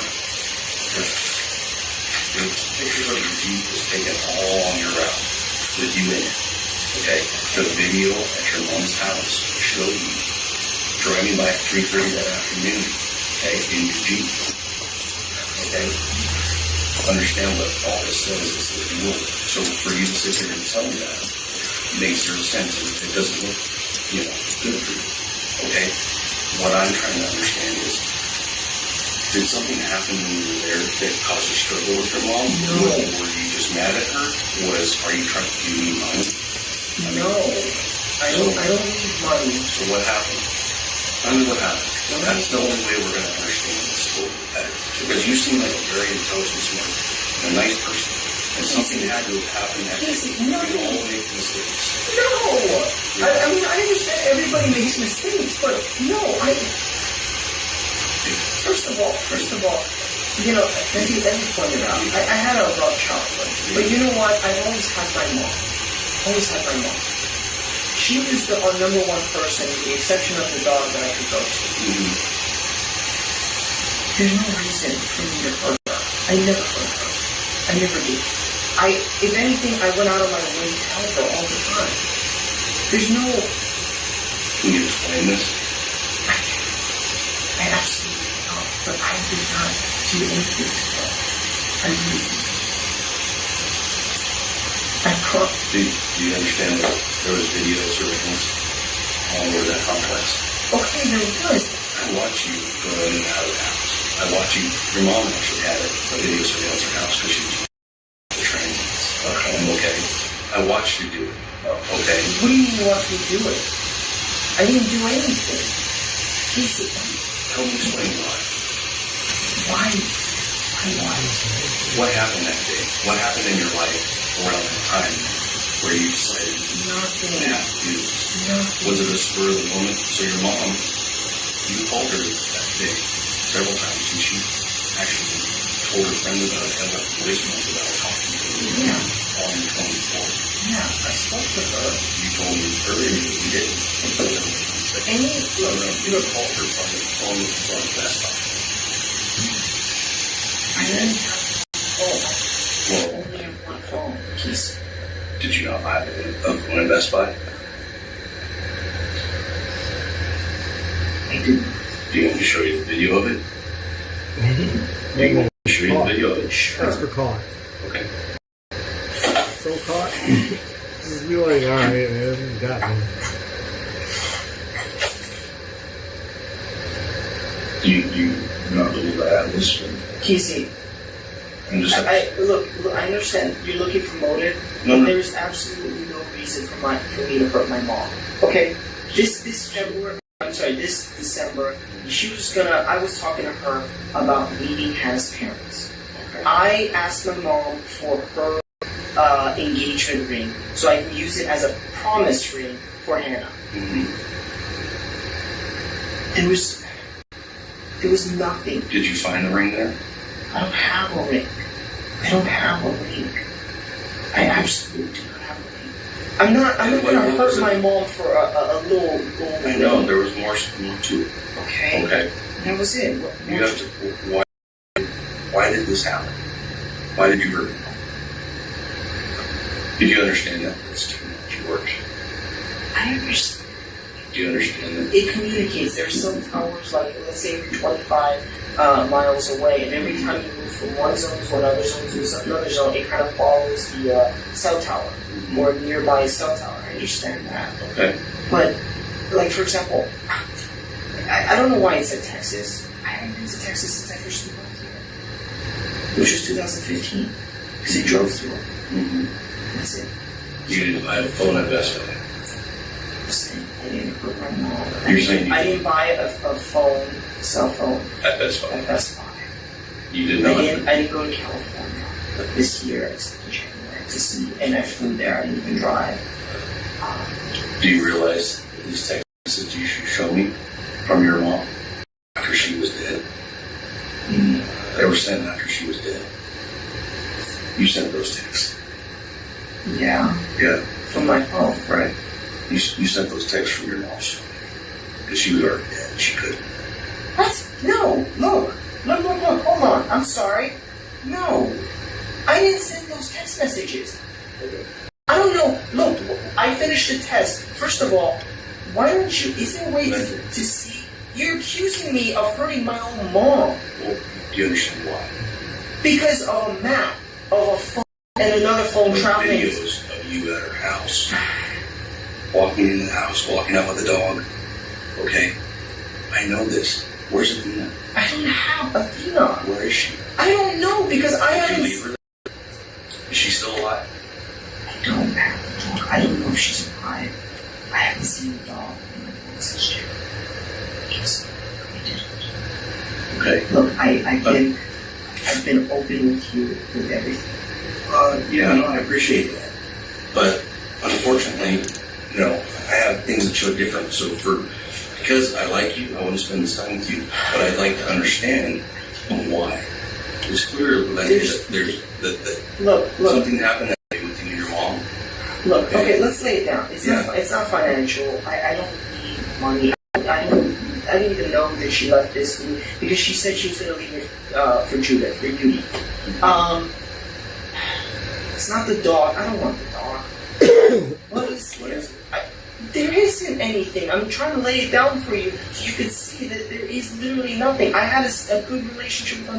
Look at the text messages. If you could contact agency, why don't you read like the conversations I've had with her? Why don't you see the long phone calls I've had with her? Why don't you talk to Joseph or Carrie or anybody about my relationship with my mom? Okay. You understand that your mom herself, in her own words, had said you called her right when you called on the phone you had at Best Buy. She told her friend on the 24th, that afternoon. I don't know, you understand that my father passed away last month. I had, my mom and I had a very close relationship. Everything she did for me. For you to even say such a thing is kind of ridiculous. I didn't know about this, and even if I did, it doesn't make a difference because you're welcome to look at my financial records. Okay, well, what's your financial situation right now? It's fine. It's more than fine. Yeah, still. Have you been focusing on me? You know that other he leads? Have you? Everyone I spoke to, Terry and Joseph, they've been telling me this, that it sounds like you guys don't know what is happening. Really? And if you're really wasting your time with me. No, I wouldn't do that. No, not wasting my time, but wasting your time with me. No, I wouldn't do that either. Can you explain to me then the pictures of our Jeeps that are in Arizona, in Texas? Because it's very clear your Jeep has this Jeep sticker here. Yes, it does. And what's this sticker? When I lived in an apartment in Vegas. Okay. That's your license plate. It's right? clear. It's not. It's clear. Okay. It's it. Can you explain that to me? No, it's not. Why? Because I have no answer. Okay. And That's your Jeep? Sure. Okay. That's in Texas. Okay. Okay. That's where your phone is sitting in a tower. Okay. That's the phone you bought at Best Buy sitting in a tower. Okay. Right there. Okay. Where you picture your Jeep. Yes. You in it. Okay. Okay, I understand. Okay. Help me explain. I can't because I don't know this. Okay. So this is on the 23rd when you're driving out to California. Okay. This is on the 25th. You're driving back. To okay. I understand. Like everywhere you know. Yeah. You got captured on video. Okay. You understand that? You got captured everywhere you went. And you have There's video surveillance of you at the house. I'll probably show you that too.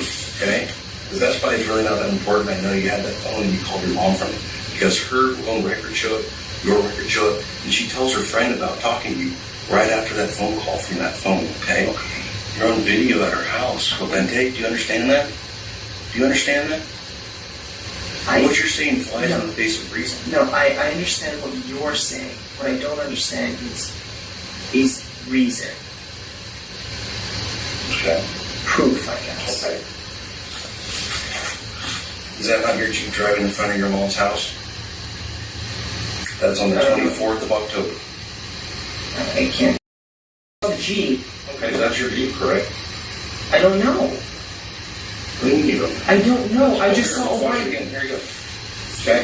What's that in the corner? A sticker. Right. Okay. That's your sticker, the exact place you have on your Jeep, correct? Okay. What's that sticker? Exact sticker you have on your Jeep, is that correct? I didn't see the second sticker, but okay. So this is front of your mom's house. Okay. On 1024, but at 1527, which means 327. That's my mom. I didn't see. Explain that to me. I don't know. That's your Jeep. How do you know that's my Jeep? Can you show me proof of me? Yeah. Is that what you need in order to tell me what happened? Sure, but I didn't do anything. For that day? Yes. I've been very nice to you. And I bent over backwards to explain all this. You realize? There's you and Athena walking away. Okay? Right there. I have you on video going all the way up the street to where you parked. Do you realize that? That's not. How can that be? We're gonna make 4 more of those. Okay. You showed one person walking by with a dog. I have lots of video. They're hard to get to in this, but you not understand. Okay, so listen, if you were me, okay, and I know that your phone starts at your house here in Indiana, and that there's a cricket phone, and you bought I have video watching you. I looked at you yesterday, watched all the video of you going in and buying this phone. Okay, on the 22nd, you walk out and you get in your Jeep in the parking lot. You sit in your Jeep for about 20 minutes. You activate the phone. It all shows clear as day. It matches exactly with the records that I have for that phone and your phone. Your phone and that phone are together in all these towers until you shut it off on the way there in Springfield or around Springfield, Missouri. You made mistakes. You called your own phone to check your voicemail on your way back from this phone you bought at Best Buy. Okay? That phone travels with your phone in your Jeep. There's pictures taking you along the whole way right to your mom's house. And there's video surveillance of you in multiple places right at your mom's house. Okay? So tell me. You're telling me that you're here, but that's complete contradiction to everything that I know. So help me understand why this happened. I already know that you hurt your mom that day. Was there an argument? No, because I did not hurt my mom. I did not see my mom. Did you buy the phone at Best Buy? The cricket? Yeah. Yes, I did. Okay, why did you buy that phone? Personal reasons. Like what? Personal. Can you explain that to me? No, because it has nothing to do with this. It has nothing to do with my mom or... Well, you called your mom from it. I did. Quite a bit. Yeah. Okay. I spoke to her for like an hour. Yeah. If not What did over. you guys talk about? Many different things. The promised ring, my mom's job, the doctor's visit, talked about Joseph. That was it. Why did you have that phone for, those conversations? Personally. I also made other calls. Okay, to who? That phone? To other people that are not at all related to this. Okay. What about Hannah? I've called Hannah. I've called Joseph on that. Okay. Yeah. Did Hannah go with you to California? No. Did Joseph go with you to your mom's? No. Okay. Did anyone else go with you to your mom's? No, because I didn't go to my mom's. Okay. Where's that phone now? I threw it away. Where did you throw it away? In my trash. Where? Where I live. Where you live? Yes. Okay. What day did you throw that phone away? Last week. And what kind of phone was it? Flip phone. Flip phone? Yeah. Okay. And how did you buy that? At Best Buy. What'd you pay with? Cash. Okay. You remember how much you spent, roughly? $25, 30. Okay. What's Hannah going to tell me when I talk to her about where you were? And I was not there. What's she going to say? What'd you tell Hannah? I was in California. But I didn't go see my mom. I didn't see her. I drove by her place. What'd you I went to Los Angeles. I went to Los Angeles and I can prove it to you. I can show it to you. Okay. To buy marijuana. Right? Okay. And I bought medicinal marijuana. I went to it's on Venice Street in Los Angeles. That's what I went to California. Okay. And how do you show that to me? How? Yeah. I have the weed in my house. Okay. And how much weed did you buy? About $120 worth. $120 worth of weed? Yeah. It's 15 grams. Okay. That's it. So that's why you came to California? I know it sounds ridiculous, but I don't know anyone here except Hannah. Hannah is not going to go ask me. I'm not going to go ask other people either. She's in medical school. Okay. What did you tell Hannah? That I was going to Chicago. And why did you tell her that? Because she doesn't like it. She doesn't like, because she's in medical school, she's worried about, like, first of all, this is Indiana, they don't have any, if I got caught smoking weed here, she would get in trouble. because of that, I kind of kept that a secret from her. Okay. So what day did you leave to go to California? Tuesday. Tuesday, which was what? What's the date on Tuesday? 23rd. Okay. And about what time did you leave? 8 a.m. 8 a.m.? Yeah. Okay. And how did you get Or, there? no, I'm sorry, 6 a.m. 6 a.m. 6 a.m.? I drove. You drove? Yes. My car. Your Jeep? Yes. Okay, the same one I have the pictures of? Yes. Okay. How long did it take you, number one, to get to California?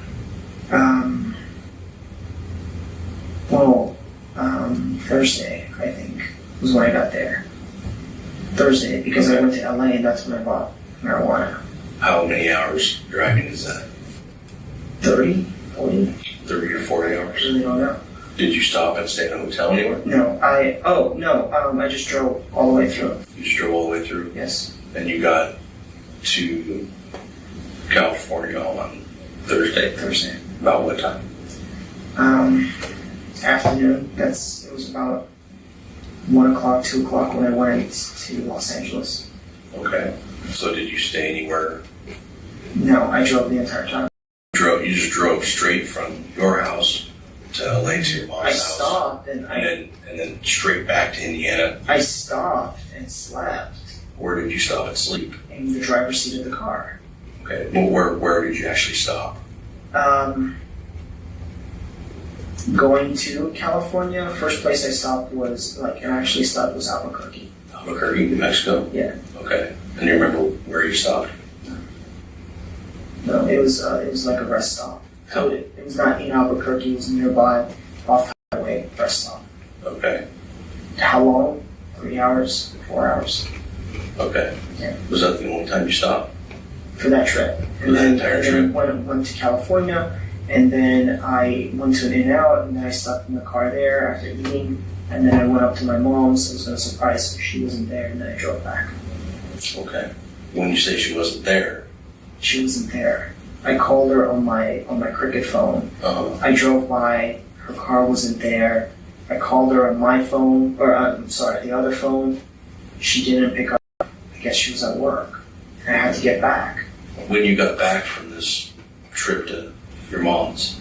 Okay. Yes. What date and time did you get back to Bloomington? Friday. Friday? Friday. Which was the 26th? I think so. Okay. And about what time? Evening. Evening? Yeah. About 4 p.m. What did you tell Hannah when you got back? I just told her that Chicago was fine. It's windy. It's cold. It was fun. That was it. As far as she's going to tell me that that's what happened? Yeah. Okay. Where did you stop along your route going out there to eat and stuff? Did you stop to eat? No, because I packed sandwiches and I bought a bottle of, not a bottle, but a 12-pack of water. When did you buy that stuff? Sunday, Monday. In preparation for the trip? Yeah. What did you buy again? Just like lunch meats, water. There's these small energy drinks that I got. That was it. Okay. And what else did you take with you in the Jeep to California? Clothes. Clothes? What kind of clothes? T-shirt, jeans, shorts. That's it. Okay. Did you bring a computer with you? No. No? I have a tablet. It's very old, so I don't use it. I just have it. Okay. That's a long trip. I know. So you're telling me that... I know what it sounds like. You're telling me that you drove for 64 hours. For 15 grams of weed. For $100 worth of weed. I know what it sounds like. I know it does. I think we need to talk about what happened in Grover. I understand you gave me my rights when I first came here. Yeah. I understand. I think you can understand why I was hesitant why I didn't say I was in California. Because I'm crossing state lines with weed. Is that really the thing that you think I'm here for? No. You're not here for the weed. I understand that. You understand that I talked to you about your mom being killed and asked you for your help to me when the last time you saw your mom was. And you... But I didn't see my mom. If this story you just told me is true, You would have told me that. No, because no. Why? Because I am crossing state lines. First of all, it makes me a suspect that I was in California and I drove 60 hours for 15 grams of weed. Okay. More than that. A little bit more. Okay. So, dispensary, or check any dispensaries in LA, I'm going to find that. Yeah. Okay. Yeah. No, I could, if you go to my house, I could show you the canisters. It has the... I don't care about the canisters. Okay. You don't need video, do you? Sure, yeah. The reason I can't say this is because I am crossing state lines, multiple state lines. That's a federal offense. I'll get in a lot of trouble for that. If I told you that, even if it was not related, I would still get in trouble for that. What? Because I'm breaking the law. What law are you breaking? Crossing state lines with marijuana. That's a law? I mean, it is. Okay. I'm asking. I don't know. It is. It is. It is. Okay. I had a friend who got in trouble going from Colorado back to California. Okay. What did you do with your mom's phone? I never saw my mom, so I never saw her phone. I never saw my mom that day. Okay. I went to the dog. I don't know. I didn't see the dog. I didn't get out of the car that day. Like when I drove by her house, I didn't get out of the car. First of all, I don't have the dog. I didn't hurt the dog. I didn't see the dog. I didn't see the dog. I didn't see my mom. And I'm wearing the clothes that with the exception of the shirt. All these are the same clothes you went there when you killed her? Yes. No, I didn't kill my mom. No. These are the clothes that I wore to California. Stop fucking with I me. didn't see my mom that day. What happened when you went to her house? Good Lord. I drove to her place down Main Street, and then I circled twice. Saw a guy in a pickup truck washing his car. He's there, I'm assuming. Then I went back to the main street, and then you know how at the end of the main street it goes to the beach. Sat there for a little bit, called her. She didn't pick up. Called her a couple of times. She said she was running errands. She eventually picked up. She said she was going to be home later that evening, and then I drove home. I literally drove home. Okay. And you know your phone goes back to her, that area by her house. You know your phone doesn't leave. Right? Okay. Yeah, because I was on the phone. I called her. And I talked to her. Yeah. Yeah. I understand that. You went back to her house. No, I didn't. No, I literally left. After I spoke to her, I drove away from the Grover. Yeah, after No. you killed her. No. Do you think Hannah knows? She knows about my mom. She doesn't know about the or the California trip. Okay. What do you think she's going to do about that? As obvious, people are going to start making assumptions. Okay. Like what? Like adding 2 plus 2 together. California, and then what she read on the news. Okay. Yeah. So what do you think she's going to think? She's not going to think that I did that, but she's going to make assumptions. Or I assume when, like, you guys show up there to take the backpack, or to take my clothes, or to look around to see if I have a third dog, which I do not. Here's what I don't understand. Okay. So, okay, I get it. Like, I lied about going to California. I understand that. Obviously, that makes me a suspect. What you didn't ask me is, and you did, but I can't give you an answer because there is literally no answers why I would do such a thing. I have no financial reasons. I never had a bad with my mom. I mean, like, you have arguments with family members, but that's it. Nothing that escalates to such a point. There's really no reason. Absolutely no reason. I have no criminal record. I've never done anything bad in my life, with the exception of, like, getting detention in high school or whatever. But I don't have, and parking tickets. But that's it. So it doesn't make sense for me to go from 0 to 60 overnight. I agree. Your childhood, not great. No, it was great. I mean, I had a lot of good friends. Well, you don't It's just not great because it's not like the iconic childhood. Dad, mom, house, fence, dog, that sort of thing. Okay. It was not terrible. No, it was just not great because, like, she always worried about bills. So. What are you going to do with the money that you received from your mom's property, estate, insurance? I I don't even know if she has life insurance.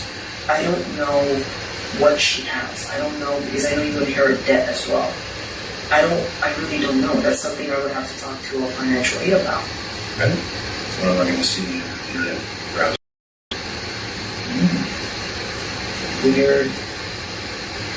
Weird questions, weird things that happen medically about animals. Like what? Like she's a medical student. You know, we talk about a lot of weird things like some of the patients. Okay, I know where you're going for. Nothing murder related. Go through, your trip back from California. Let's just. Okay, I understand you have evidence. You have videos. Let's okay, let's just do that. Let me tell you because here's the thing, Casey. Here's the thing. Let me tell you what's going to happen. Because I already know what people will. You're asking me questions about my PC, about my shoes. Stop. May I just 1 minute? Okay. You're asking questions about my PC, about my phone, about my shoes. You're gonna go to my house. That's fine. Whatever. I told you where the marijuana is. You're gonna talk to Hannah, that sort of thing. And you know what? She's in med school. She doesn't have to deal with this shit. So even if you, at the very end, you find out that I did not do this, right? The whole, my relationship is done with her. It's already been established at this point because you have to do your job, and I'm not blaming you. Okay, here's the code. Give me a pair of pants. I'll give you these, and then whatever happens, happens. Okay. In the end, I already know that I didn't do anything to my mom, and that'll be established eventually. If it's not, I don't know what to say. But I didn't do anything. Okay, and I don't want to waste my time and your time here. Let's just. Did you name Athena? Yes. So my mom changed her name because it doesn't even matter. Let's just do this because you know what? I mean, to me, what matters is. I know what matters. You're trying to get to a motive, but there is no motive here. Okay. Okay. Listen to me for a minute. This whole thing, it's not only just that my mom died, but now my whole life is gonna be just fucking raped. Just by the news, by you guys saying that didn't leak that story. Give me a break. Okay, and now you're gonna my stuff and my girlfriend's belongings and stuff. Jesus Christ, this is gonna ruin her. Okay? All because, and you're gonna find out. You're gonna find out. Okay, but in the end, it doesn't affect you. I can move on. It's not a big deal. There's a million fish out there, but damn, man.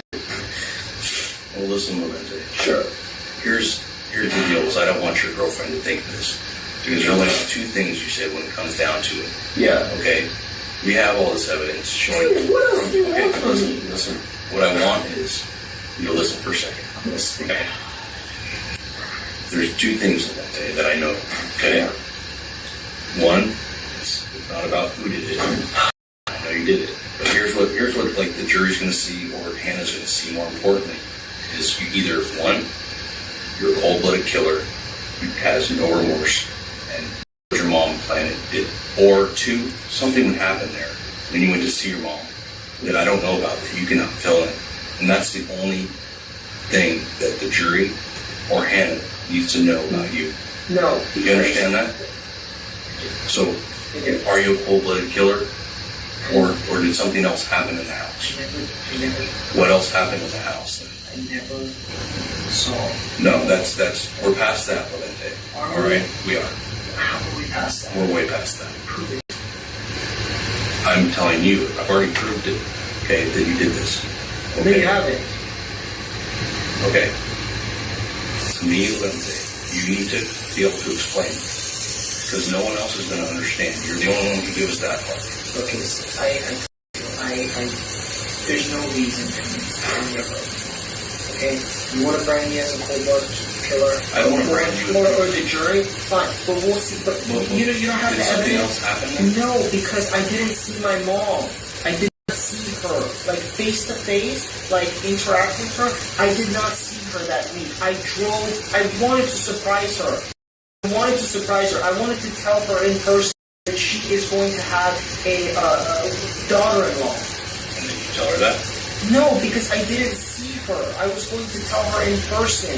She's been having a tough time with her neighbors. So I wanted to give her some happiness for once. And I wanted to tell her, not over the phone, face to face. And then tell her, look, why don't we take a week off or something like that in December so you can come to Florida and meet her parents. I've watched the videos with my own eyes. I've looked at all the cell phone tower data. I've looked at the license plate reader. I've watched her apartment complex. There's video all around it. I'm not denying. Okay? And you go in that house. You go in that house on video. No. You do. The fact that we know all these things. How do you think I knew about you leaving with dog? How do you think I knew about... Because you showed me a video of some guy leaving with a dog. Well, I saw another video of you going in. Okay? That there's no doubt in my mind you're in the house. Tell me what happened in the building. Nothing happened. What happened in the house? The street.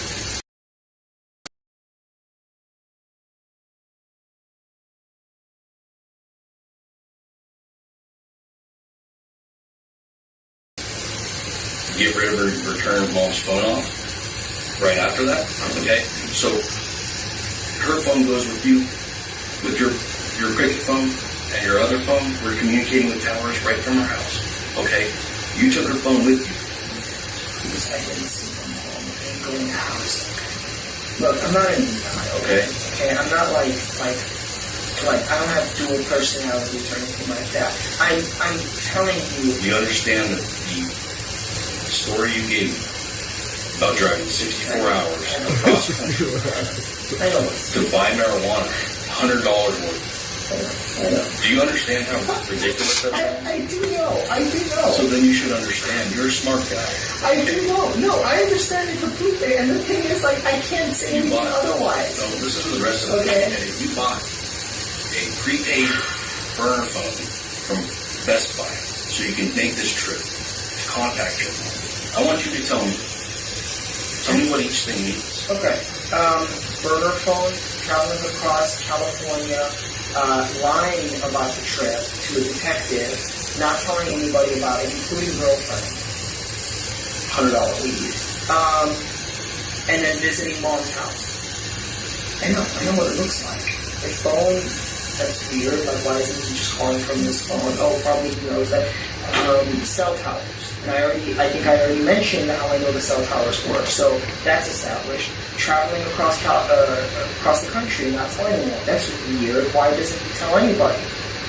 Okay, he has a mission or plan. Visiting mom's house without telling her or telling anybody.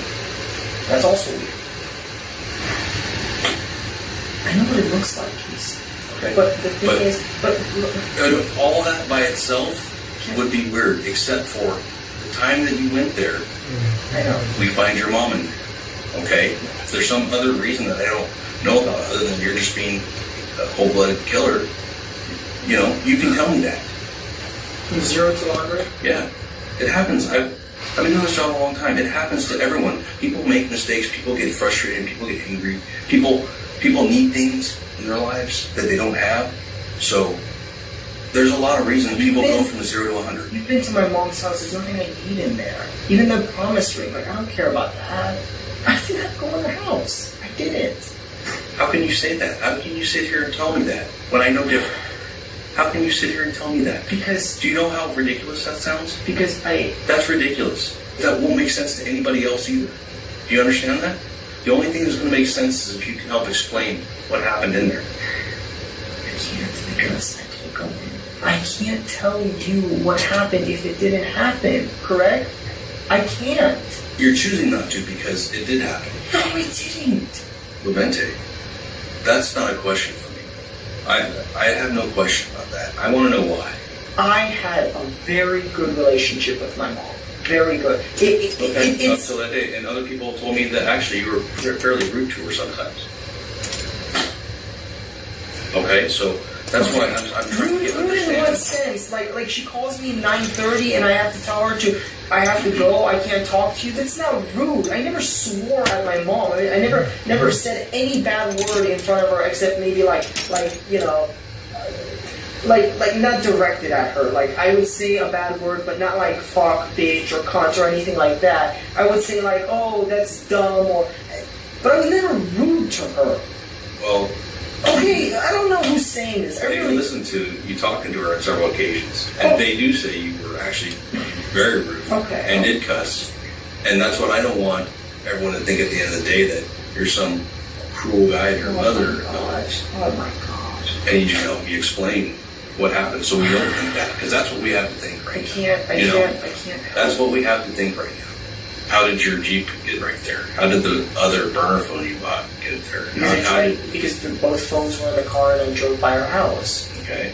Yes. At what time? Afternoon, and then late afternoon. Right. At 11 at night? No.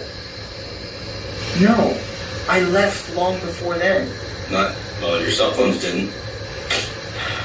You have my phone. You're, I don't know, downloading it right now. You see that. Okay. Well, we'll look at it. Maybe that'll explain something. Yeah.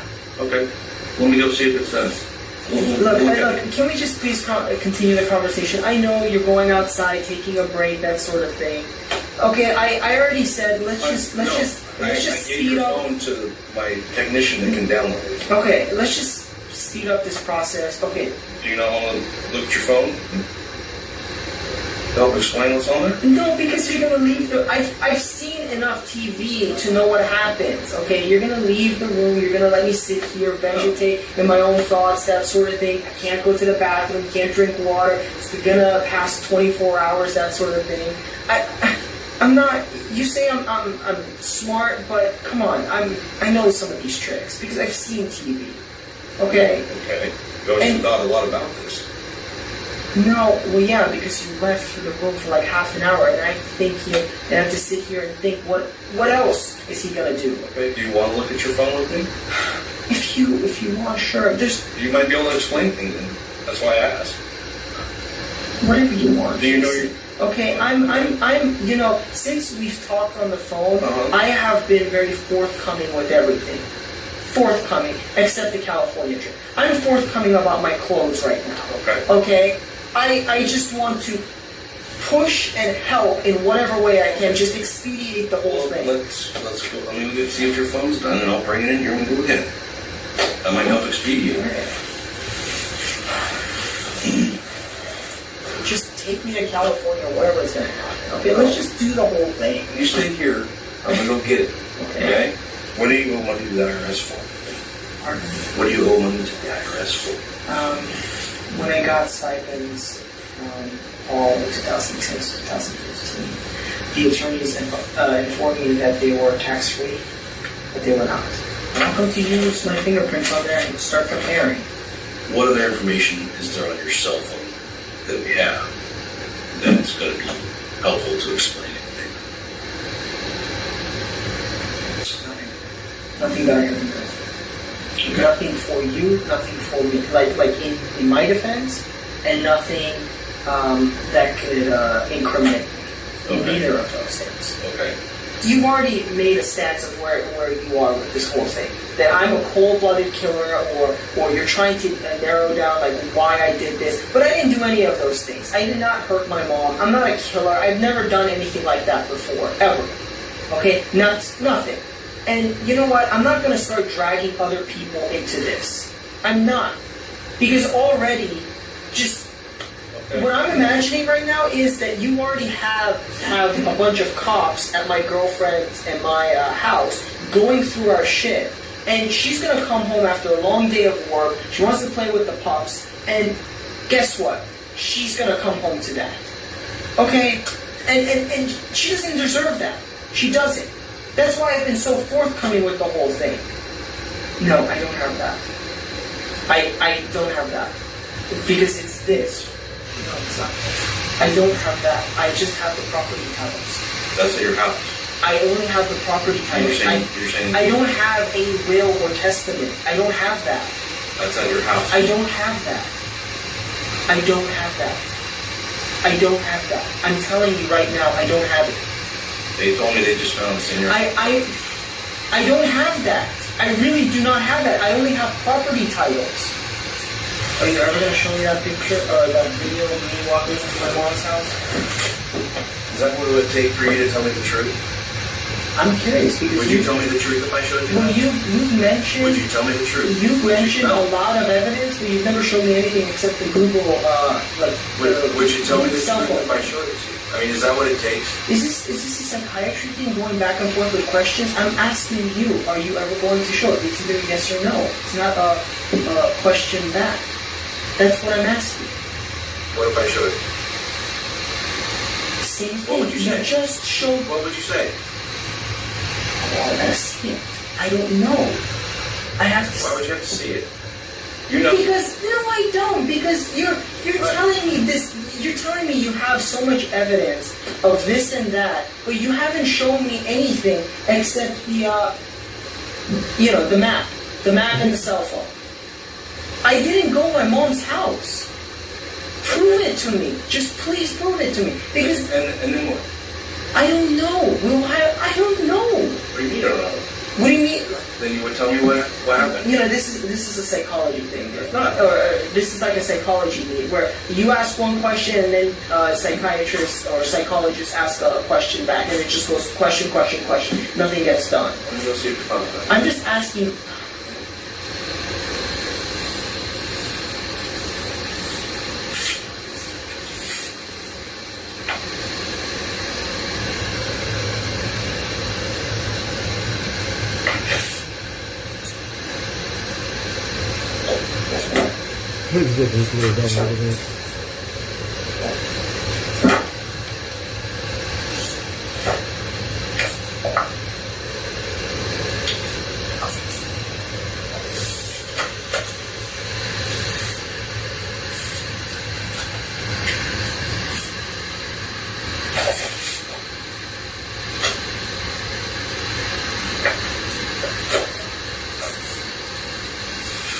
Look, Casey, I can't give you what you want if I don't have it.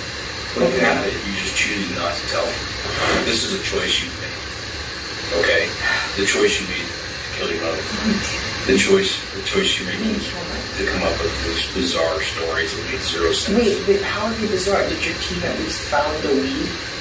See, and the things you focus on Yes. are just silly. Okay, they're silly. But was she dead on the day I arrived? She was dead when you killed her. You did. Okay, Levente. So unless there's anything further that you want to talk to me about and be honest about, I think we're done. Is there anything you want to tell me? Now's your opportunity. Okay. Why don't you go ahead and stand and take your jacket off for me? I'm placing an arrest for the murder of your brother. Levente is booked on the murder charge as detectives continue to search his apartment. Investigators seized many electronic devices, including his iPad. The data extraction on the iPad revealed multiple searches Levente had made on Google.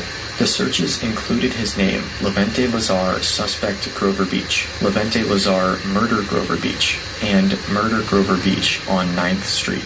The iPad was a Wi-Fi only device, meaning it had to be connected to a wireless router somewhere to connect to the internet. Fortunately or unfortunately for Levente, the iPad stores its connection logs.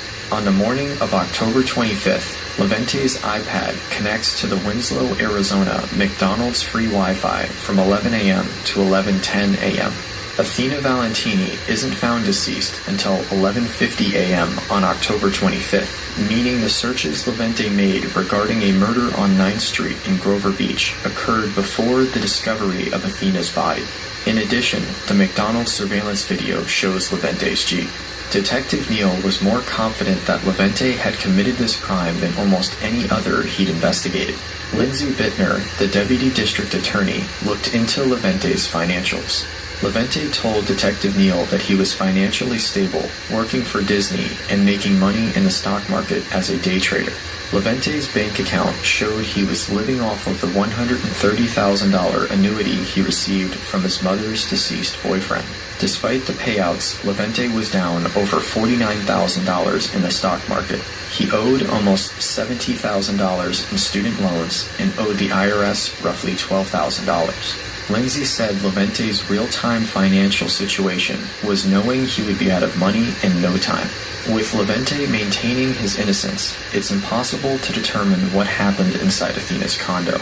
At trial, the coroner testifies that the perpetrator approached Athena from behind with a knife. The attack likely started on the bed, then based on blood loss, it culminated on the floor. With Levente being familiar with Athena's dog, it explained why no one heard any disturbance. 1 year after Athena's murder, the jury convicts Levente Lazar of the first-degree murder of his mother with a sharp object. The judge sentences him to life without the possibility of parole. Unfortunately, the mystery of what happened to Athena's dog is never solved. Detective Neal described Levente as a pathological liar and a remorseless psychopath. Athena's friend, Shelby, couldn't understand why he didn't love Athena as much as she loved him. He was her only family in the U.S., so there wasn't a funeral or burial. Thus, Shelby is without closure. Cheryl holds on to the last message she received from Athena the day she passed away. Okay, I tried your name, but I see you are very busy with your job. Okay. Now, anyway, bye-bye. Cheryl said she could hear her laughing. That was what they always did. For more videos of cases never seen on YouTube, click one of the videos on screen now or the links in the pinned comment. Goodbye for now.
And further, that she was pregnant with Gavin's child.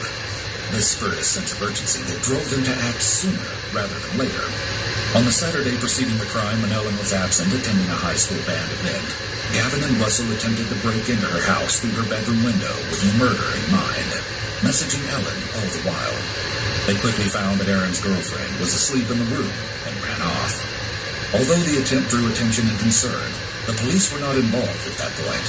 Aaron would pick his daughter up from the band event, take her and her siblings Halloween shopping, and treat them to Burger King the next day, and return to their home to watch a Sunday night movie. The events that followed the next morning were a tragic contrast to this seemingly wholesome day of family events. Gavin and Russell again arrived outside of Ellen's bedroom window in the early hours of that Monday morning. Ellen prompted Gavin to enter, and he obliged, while Russell remained outside in her yard. Over a period of an hour or so, Gavin and Ellen whimsically discussed their future, full of marriage and lifelong love. But this was only to pass time. They were waiting for Aaron, who rested on the living room couch, to fall asleep. Eventually, they heard snoring, and Gavin began to make his way to the living room.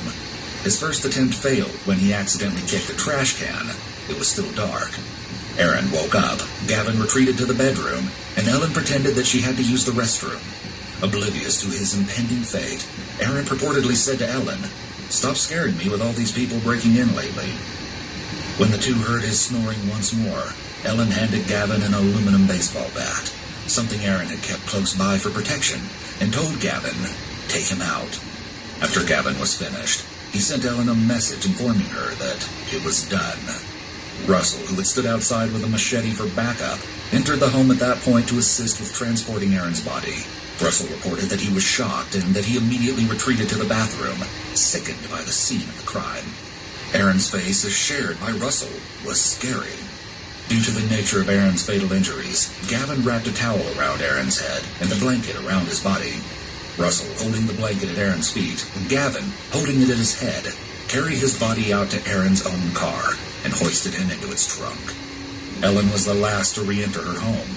She stole money out of her recently murdered father's wallet, said goodbye to her sisters, who later told police they heard their father say a bad word when they were just waking up for school, and retrieved her dog before leaving. The trio proceeded to drive to Walmart while Aaron's body remained in the trunk. Ellen used the money she had stolen to buy junk food and hair dye.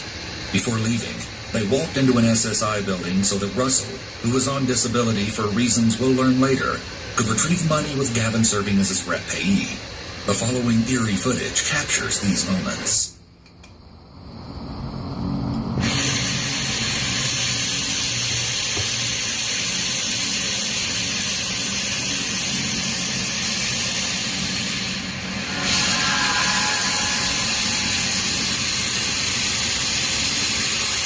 They dumped Aaron's body off an embankment along the side of the road.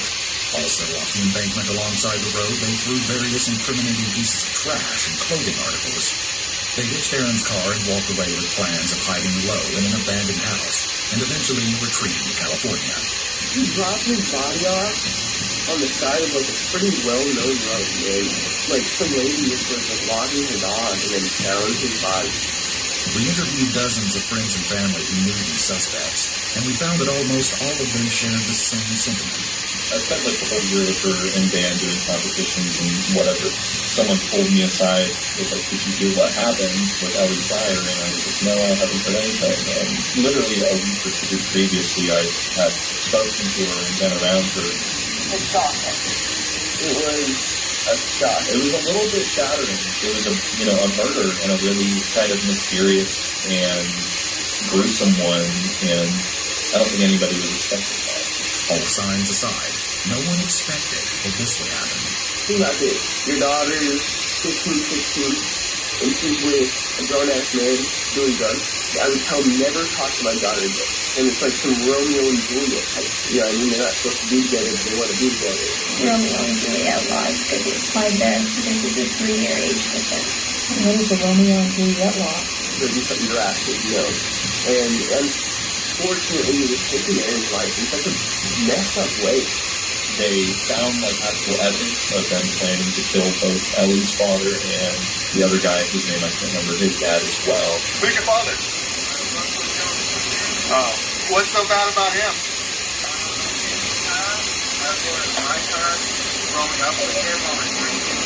I know at the very least, Gavin and Ellie were present when Warner Bobbitt was then beat Ellie's father to death with a baseball bat.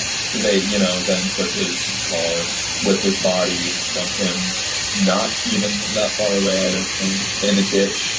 We're caught not that long after in the car ride, which is crazy. Metro police would say it's one of the goriest scenes I've ever seen.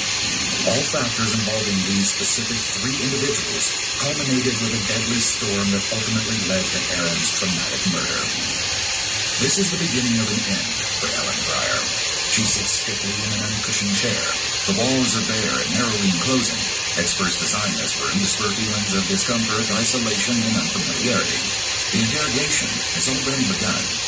Throughout the following interrogations, we will analyze all forms of communication, forensic linguistics, and the complex relationship between suspects' criminal behavior and unique underlying psychology. Only hours previously, Ellen stood outside her home while Gavin murdered her father. After she wrings her hands and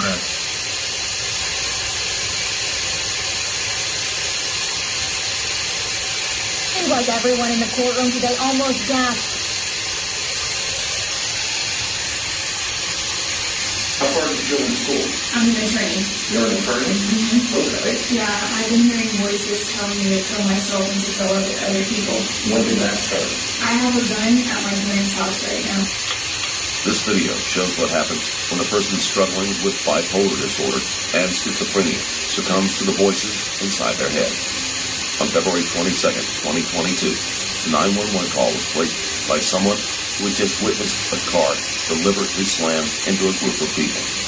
The caller then followed the vehicle while describing it to the 911 dispatcher, making it easier for a nearby officer to intercept. The driver appeared to flee, but after a short chase, they pulled into the parking lot of the police station and exited the car, where they were taken into custody. The suspect turned out to be Beatrice Bijou, an attorney diagnosed with bipolar disorder and schizophrenia. Bijou abruptly told the officer that she had intended to kill the group of people with her car, and she was taken in for questioning. I got diagnosed with bipolar and schizophrenia. Okay. When was that? 2019. Okay. And it ruined my life. What are my charges? Probably 4 counts of aggravated battery and another count of aggravated assault. I'm tempted to murder that woman. Well, confirm with the state attorney they don't want to charge attempted murder right now. But if you're adamant, you can always explain that to your defense attorney, but I'm sure they're willing to. No, I want the attempted murder charge. You want the attempted murder charge? Yeah. Well, because I tried to kill her, and I would like to walk out of here right now. the two don't go hand in hand, okay? What? You can't try to kill people and then just walk free. You said you want. I can try and kill you. That's not going to go well. Yes, it will go well. Yeah. No, I'm not going to sit down. I'm not going to sit down. I'm not going to sit down. All right. No. I don't want to hurt you. I'm going to kill as many people as I can. That's not going to happen. Okay? Listen, Beatrice, please sit down. We're being very nice to you. We're being very nice to you. No one wants to hurt you. If they charge you with attempted murder, we'll sit down. Yeah. Okay, we'll do that. We'll sit down. Okay. All right. Thank you. We'll change the charge. Can I get water? Hello? Okay. Okay. Water, Diet Coke, Sprite. Water. All right. Just give me a second. We'll go get it for you. Okay.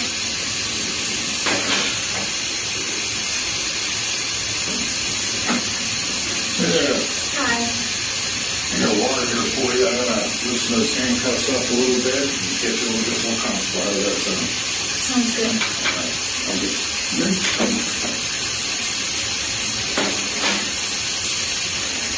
So what's your name? Beatrice Bijou. How you say that last name? Bijou. Bijou? Yes. Okay.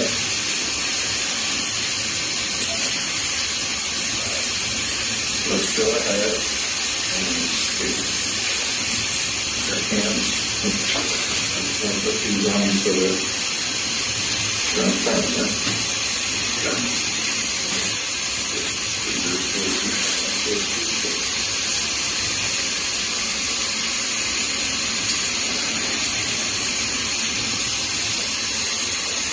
All right. Go ahead and see right there? Yeah. All right. My name's George, and I'm one of the people that's trying to figure out what happened to that. All right. Before we get started, I do have to read what I have in one because you're sitting here in police station. Please, by all means. And it's just part of all rules that we have to abide by that when I have a person sitting here in handcuffs and I want to talk to them to find out what happened, I have to read this and we'll go from there, okay? Okay. All right, so we are at the Stewart Police Department.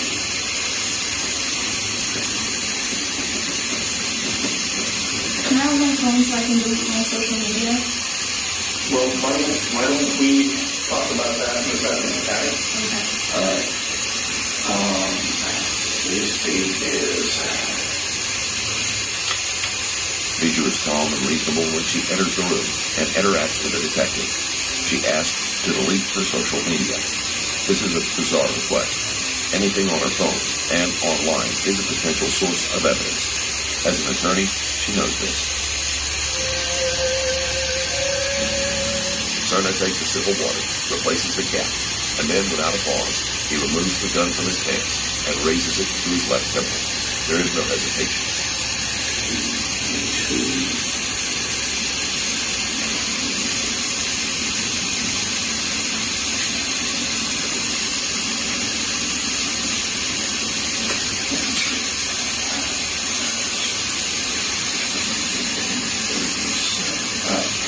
So, these are your parameters. You have the right to remain silent. And within the safety of the Supreme Court, you have the right to talk to a lawyer for advice before you actually ask you any questions, and you have them with you during questions. You should not before a lawyer, and you'll be attorney for you before any question if you wish. If you decide to answer questions now without a lawyer present, you still have the right to stop and answer them at any time. You also have the right to stop and answer them at any time until you talk to a lawyer. Do you understand what I have to do? Yes. Okay. You go ahead and sign right there.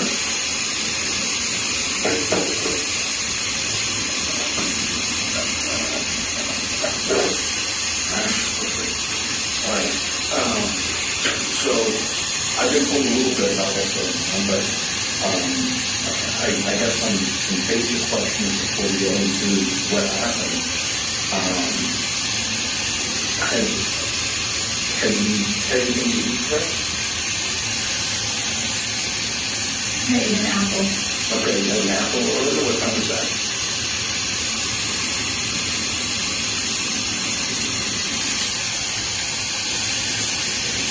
Was it like morning or afternoon?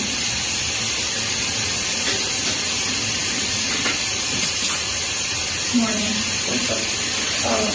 Your driver's license that you looked at in Boca, did you drive all the way up here today? No. Okay, where did you drive from today? I live in Stewart. Okay, where in Stewart do you On Beach Road. Stewart, Florida, 34994. Okay. How far did you go in school? I'm an attorney. You're an attorney? Mm-hmm. Okay. Where do you practice? I have my own law firm. Okay.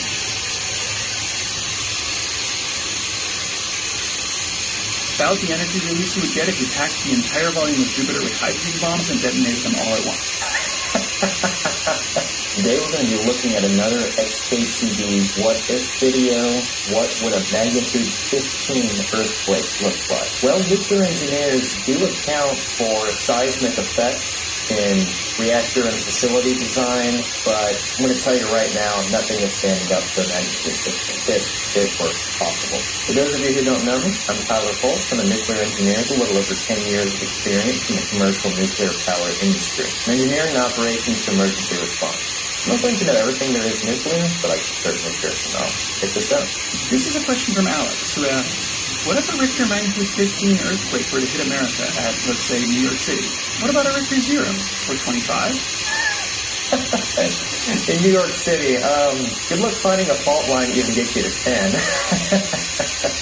0 would be tiny. 25, the Earth would not survive anything close to that. If you could somehow get it that high. So I guess 25 earthquake wouldn't really make a whole lot of sense. Well, given that a magnitude 25 quake would destroy the sun if one happened to destroy the sun?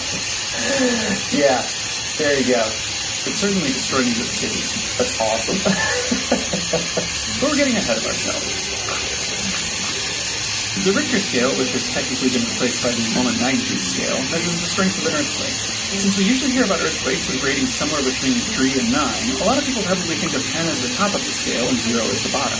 In fact, there is no top or bottom to the scale. Nope, it's an exponential scale, no top, no bottom. And going negative does not mean you're going to have backwards earthquakes. This means they're going to be really small. But even if 10 isn't the top of the scale, it might as well be. A magnitude 9 earthquake already measurably alters the rotation of the Earth. The two magnitude 9 plus earthquakes this century both altered the length of the day by a tiny but measurable fraction of a second. And there we go. The March 2011 one. The earthquake and tsunami that made everyone aware of what Fukushima even is. But yeah, that earthquake and tsunami was horrific. And what's crazy is over 18,000 people died from that earthquake and tsunami. And yet whenever it's brought up, it all seems to point to Fukushima, which had one direct death on site, not due to radiological release. And yeah, it did cause a massive evacuation, which likely the stress and panic for something like that is likely to take many years off of people's lives. But at least within my field, when remembering this, it's all about the nuclear accident. The tragedy seems to, of all the lives that were lost seems to be glossed over. I mean, even the Chernobyl accident didn't kill anywhere close to 18,000 people. Even if you go for the most conservative estimates and you're looking at the deaths that haven't happened yet due to long-term cancers, the most overly conservative estimates that continue into the future is 4,000. If you take that, if you use the most conservative modeling. The most widely accepted ones for Chernobyl are in the 50 to 60 range. But yeah, 9 is big, and we mentioned 10 might as well be the top. I don't know if there's an actual fault line on Earth that could possibly give you a 10, because 10 is so much bigger than a 9. In order to get to magnitude 10, you'd need a ruptured fault line 3,500 kilometers long. Yeah. And a magnitude 11 quake would require a fault that went halfway around the world. A magnitude 15 earthquake would be 1,000,000 times more powerful than that, and involve the release of enough energy to evaporate all the water on Earth. So yeah, magnitude 15, that would make the asteroid that killed the dinosaurs look like a mosquito hitting your windshield. That asteroid impact, so just simply converting this magnitude into joules would give you between a 12 and a 13. So 15, nobody surviving that one. Though if that happened, we could rest easy knowing the earthquake couldn't cause any tsunamis. Going a few steps further, a magnitude 18 earthquake would release nearly 10 to the 32 joules of energy, which is roughly the gravitational binding energy of the Earth. Yep, which is why I knew 25 was going to be way in excess, and apparently that's greater than the gravitational binding energy of the Sun. And for those of you that are Star Wars fans, the Death Star's main weapon, which, considering how quickly it blew apart Alderaan, and assuming Alderaan is similar enough to Earth, is on the order of 10 to the 38 joules, or about a 22. It's fun using orders of magnitude like this. To give you a sense of scale, the strongest nuclear bomb, the Tsar bomb, was a mere 8.3. And Hiroshima and Nagasaki are about a 6. Now, I know this is earthquakes, so this would be if you take that energy and channel it into a fault line, but it's interesting to play with these sort of numbers, I think. To put it another way, the Death Star caused a magnitude 18 earthquake on Alderaan. He brought up the Death Star before I did. I guess technically it would, because 18 would be the maximum in terms of if they measured it there. But if you measure it in terms of the Death Star's weapon output, I'm thinking it's closer to a 22, just considering it scattered the planet's mass far greater than escape velocity. But that one's a bit up for debate. You could, in theory, talk about a more powerful earthquake on Earth, but in practice all it would mean is that the expanding cloud of space debris would be faster and hotter. Kind of like the Death Star's main weapon. The Sun, with its higher gravitational binding energy, could have up to a magnitude 24 quake. This is about the energy release you would get if you packed the entire volume of Jupiter with hydrogen bombs and detonated them all at once. Wow, good luck finding enough materials to make all those bombs, getting enough uranium, plutonium. It might be cheaper to build the Death Star and use its magical power source. And good luck sinking them all at once to ensure one bomb going off just doesn't simply destroy some of the bombs. You need a very precise sequencer, because with that many and how quick nuclear reactions are, you would need to account for the however many milliseconds of signal delay. And it would be great, and it would be more than an order of milliseconds if you want to be at a safe distance from this thing. Crazy. The most powerful quakes in the known universe, which occur in super heavy neutron stars, are about this magnitude. A magnitude 25 quake would... That makes sense. On the subject of neutron stars, one major advantage they have in terms of holding up compared to the sun is gravitational binding energy is inversely proportional to the radius. So you have say a 10 solar mass object, but it's got a much smaller radius, so it's going to take a much more powerful magnitude star quake to destroy something like that than even destroying the sun. Explode the sun. Hold on. We're spending a lot of time thinking about things that are large and violent. What about the bottom end of the scale? Is there such a thing as a magnitude 0 earthquake? So over on this subject, when designing a nuclear power plant to withstand earthquakes, you actually don't look at this scale. Instead, you look at the acceleration, which is typically given as some fraction of Earth's gravity. Because here you're talking about the Earth moving, so even, say, 0.1 g for a structure vibrating relative to Earth's gravity is a lot. And there's typically two parameters that get looked at. One is the operating basis earthquake, and that you mainly just look at your location and say, what is reasonable given the seismic history of the area? And say that's 0.05 G. And then there's your safe shutdown earthquake, which is typically much higher, say 0.1 G. And that is the earthquake that the plant, all of its safety systems, the acceleration that it can take, and everything will work properly. The reactor will safely shut itself down. All the safety systems, such as the emergency core cooling system, they'll inject safely into the core, say if there's a large reactor coolant leak, and be able to keep the core cooled, covered, and properly reactive. That's mainly what you look at when you design this criteria, and the safe shutdown earthquake acceleration needs to be much higher than the operating basis earthquake, which makes sense.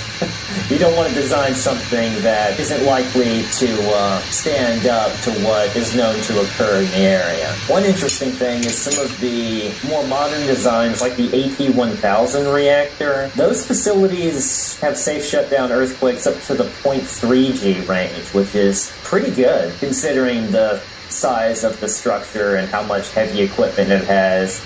Now, there's a lot of strict criteria that goes when designing a seismic facility and even just maintaining it.